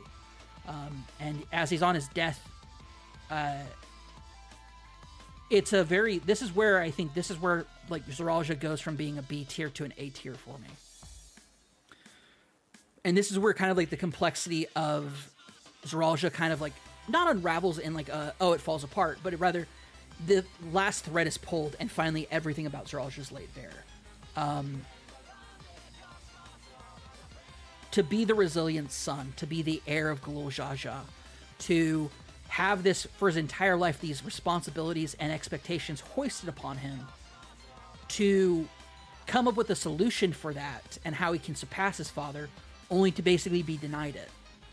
And then to fester for 30 years, where he now has this king and he has these expectations upon him, but he's not the king of the people he wanted to be king of. There is a complexity of jealousy and anger and all of that. And throughout this entire game, you find out that Wuklamot's family calls her Lamachi. And only people who are close to her call her that. Everyone else calls her Wuklamot. But her closest comrades and friends and family call her Lamachi. And he mentions that he couldn't surpass his father, and he calls her Lamachi. He's talking to his son at this point about, like, why did he do the things he did? And he goes, listen, and he goes, why did you abandon me? And Galulja asks Zoralja, why did you abandon me? And he says, like, what right do I have to be a father? I killed my own father. And you find out that Galulja has been born in the interim from Galul Jaja's assassination to now. Between that period of time, enough time passed, like, for this kid to be born and grow up. And so this kid's born after the assassination of Galul Jaja in his duel with Zoralja. And so it's like, oh, he abandoned this kid because, like, he's like, I'm not fit to be a father. And, like, and also, like, his, survival of the fittest, the strong will come to the top, etc. kind of mindset led him to, like, not kill the kid, but abandon him, essentially.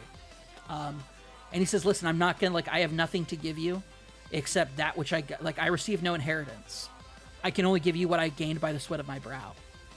And in essence, in doing this, he basically names Galulja his heir. And so Galulja is now the king of Resolve. He's the new king of Resolve. But he's young, and he needs to be taken care of by family. And so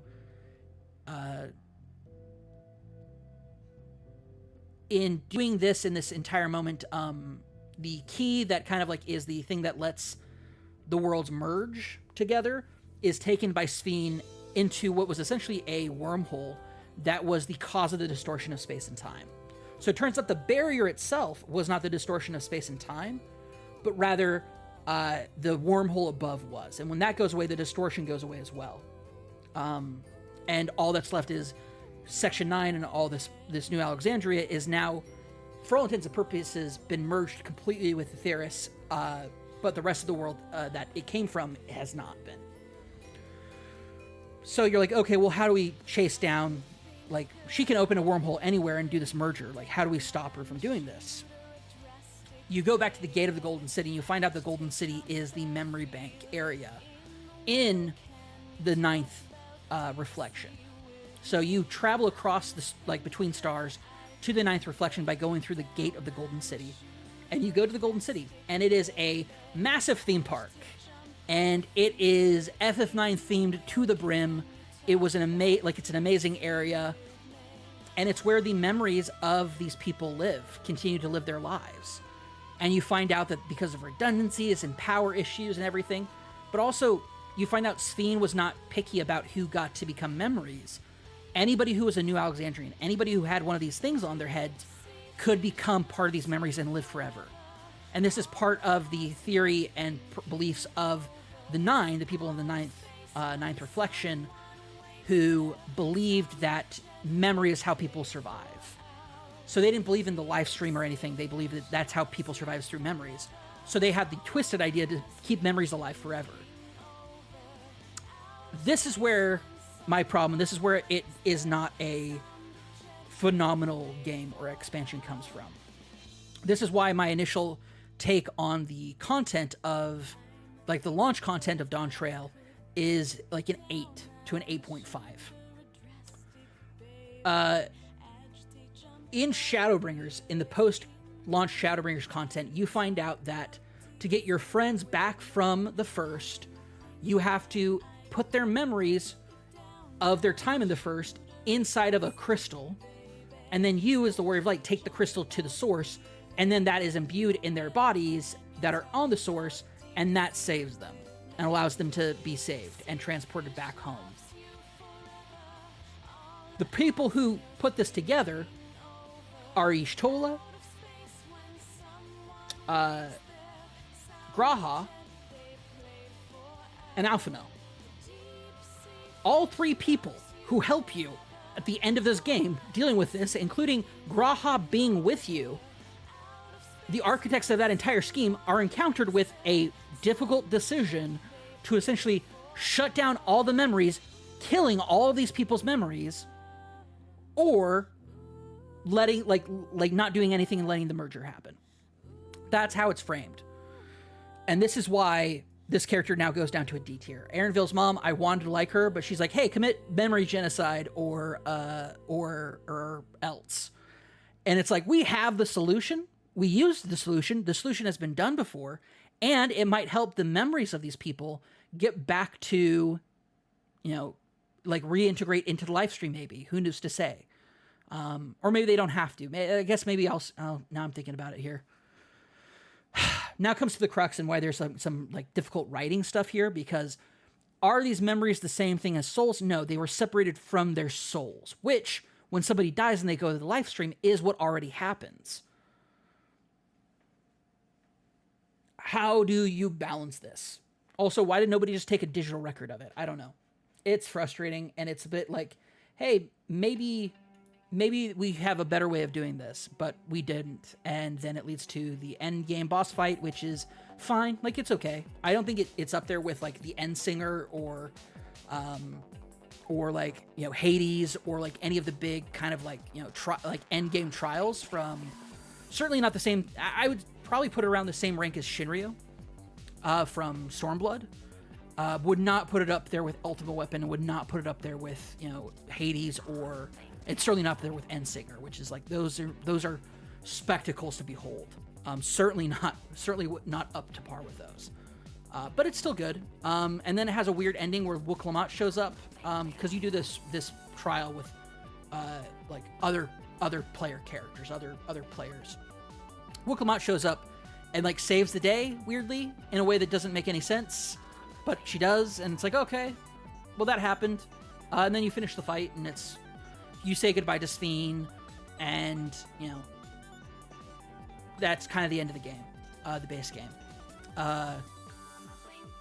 It's a little bit like, it's frustrating because it's like we went through all this thing, and there was like, hey, I'm the Warrior of Light. I make the impossible possible. I do these things to, like, I could save, like, there's so many options we could use to save these things and come to a peaceful resolution.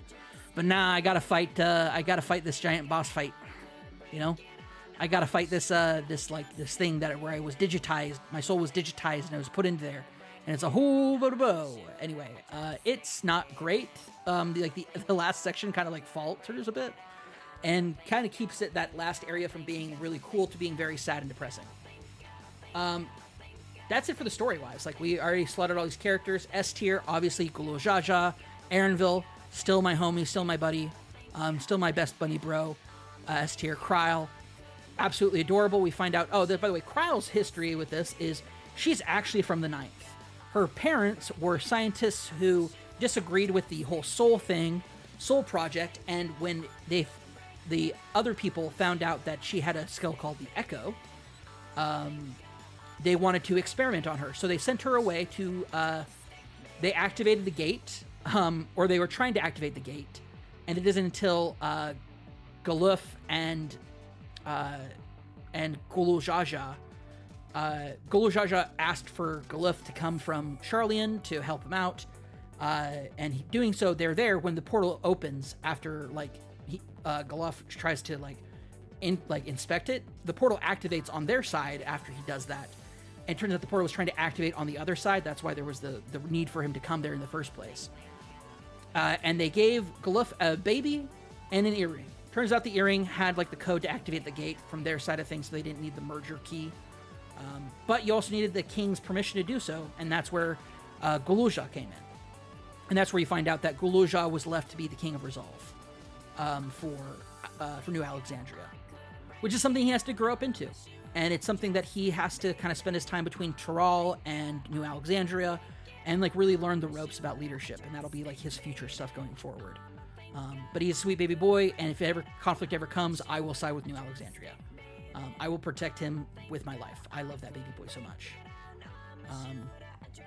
All baby Mamulja for me have been too adorable. I squee and I die for them anytime in the moment. Any moment I will die for a baby Mamulja. Guluja especially, because he's such a sweet, polite young boy. Just breaks your heart. Breaks your heart what's happened to him.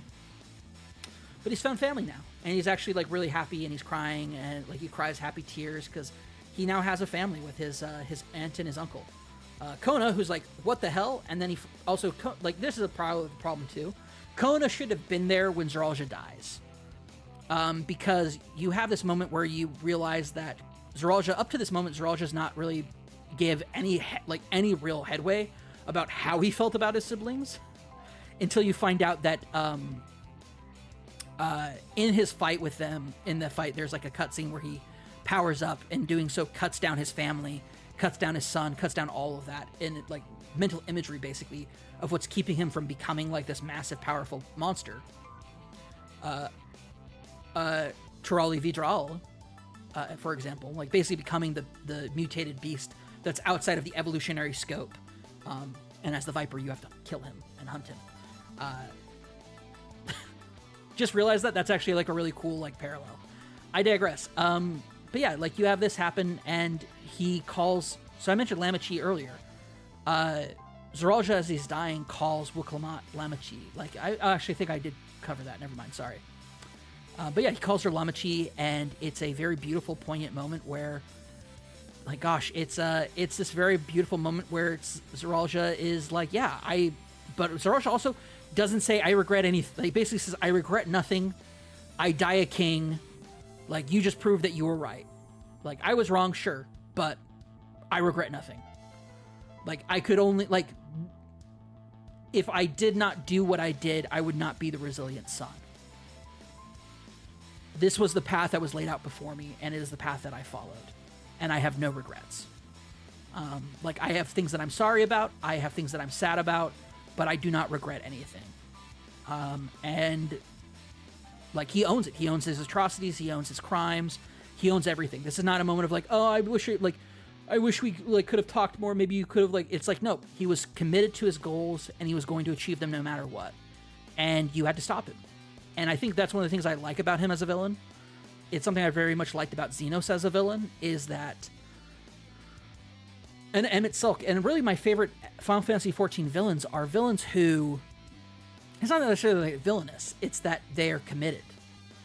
They walked their path, and they accept it, and they acknowledge it, and they have no trepidation and no concern, was I turned out to be wrong in the end, yes, but I walked this path. Like, I made the decisions I made to get to this point, and I own that. And I feel like Zoralja does that. In this moment when Wuklamot realizes, like, her brother saw, like, it's a really sad moment when she hears him say Lamachi, and she realizes that that despite their differences, despite the difficulties between them, that, because the big question raised by Kona and Wuklamot is like, did Zoralja ever see us as family? And he never addresses that, ever, until this moment. And in this moment, when he says Lamachi, it's like, yeah, like, he did consider them family. They didn't stand in the way of his ambition, or like, they stood in the way of his ambition, so he acted against them. But it reminds me a lot of, I'm trying to remember what the villain's name is from, let me pull this up real quick here.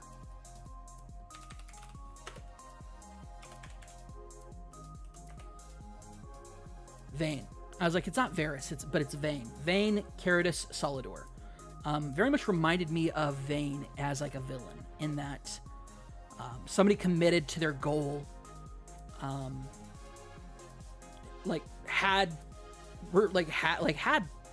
there was sadness tinged to it, but in the end chose the thing they chose because that was the choice they knew they needed to make to achieve their goals. Didn't work out for him. Zoralja still died, but I feel like this is the resiliency. This is the resiliency of the resilient son brought forth. And it's like, and Kona and Wuklamot have a non-voiced, like, once again, man, a non-voiced section that's like, should have been a cutscene, where the two of them lament that they made the mistake of never reaching out. They saw their brother as this indomitable force, this like incredible, powerful person, like, doesn't need our help. And realizing only after he's dead that he carried this incredible responsibility and this incredible, this incredible expectation that was impossible for him to reach. And every time he tried to do so, he made what was essentially the wrong decision to try to reach it. And he didn't have anybody there to help him make the right decisions. And they both lament that, they failed their brother in that aspect, which is why I then moved them up to B tier.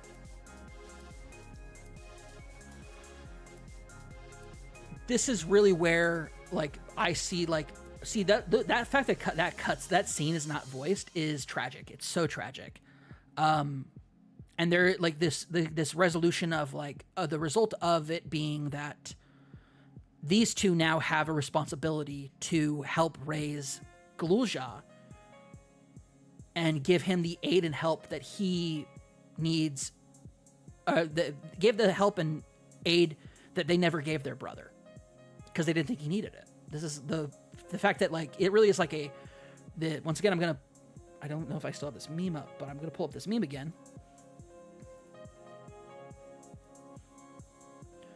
The summary of Final Fantasy XIV and my emotions about it are Dawntrail, like, I'm a fight, Dawntrail's throne selection / what does it mean to be a ruler tournament arc, and damn, complex multi-layered familial dysfunction got hands.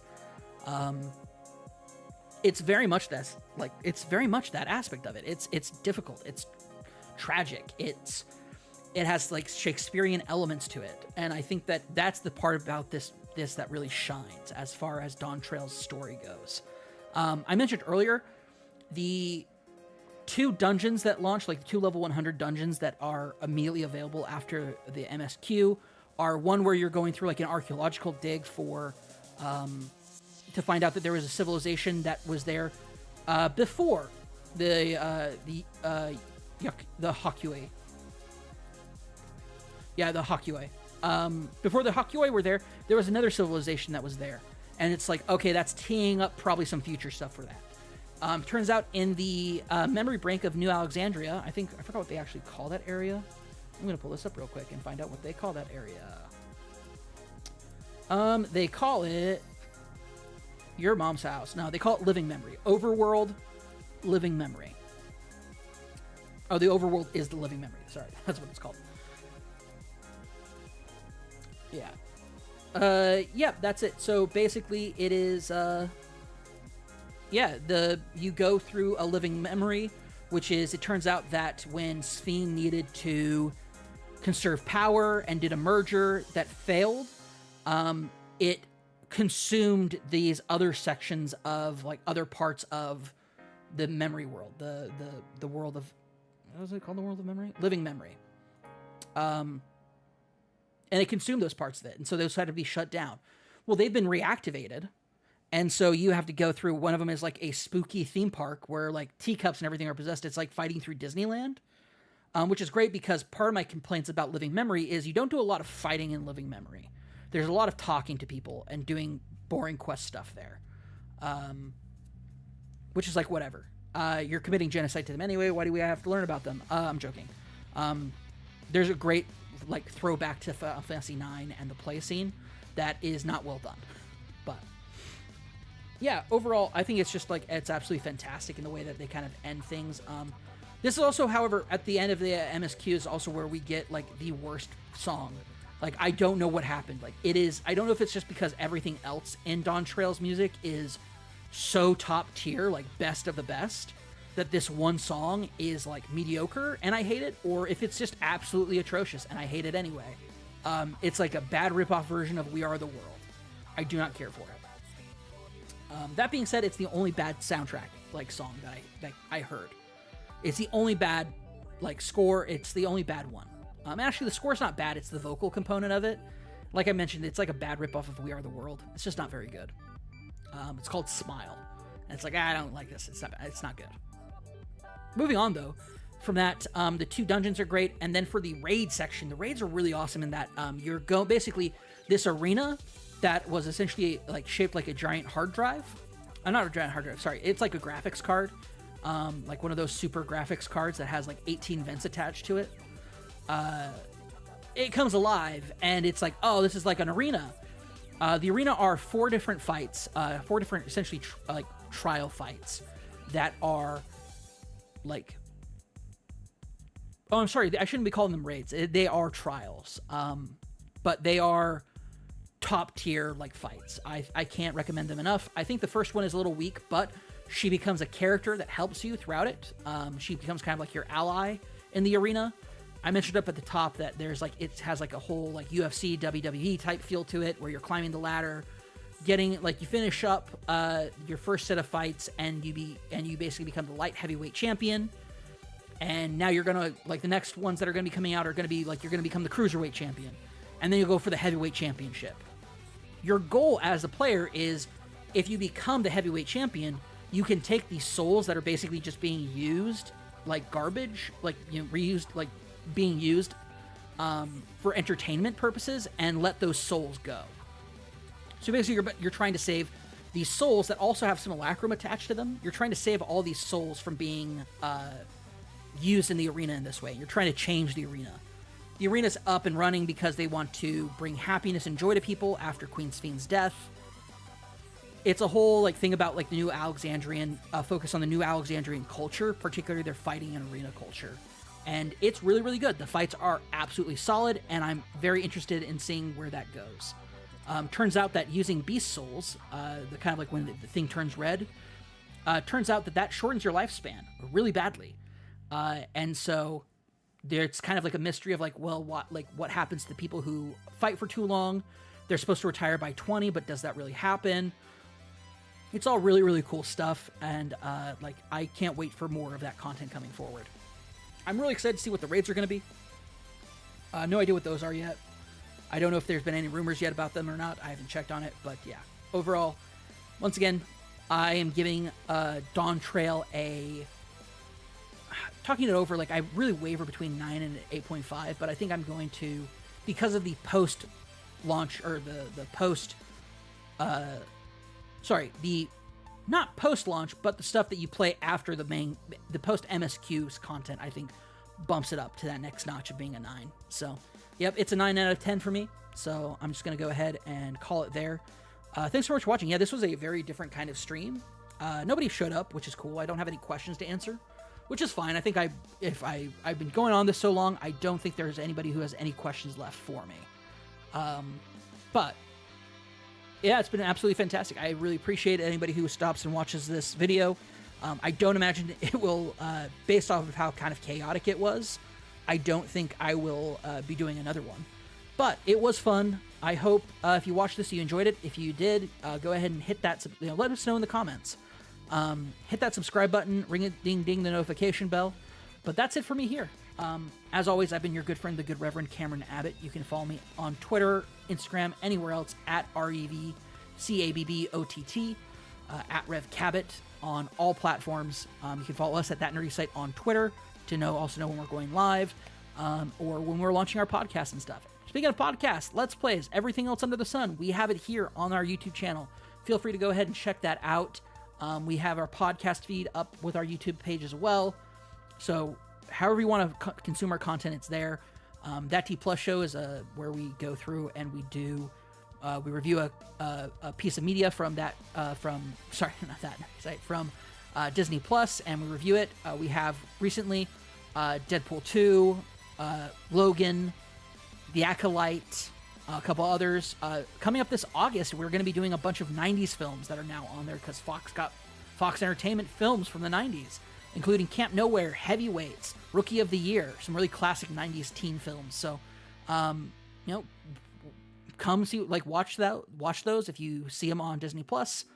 If you see them on Disney Plus, watch them, then listen to our podcast about them coming up this August. I've been your good friend, the Good Reverend. I already said that part. Brr, brr, brr. Anyway, thanks so much for watching. As always, stay nerdy and be good to each other. And,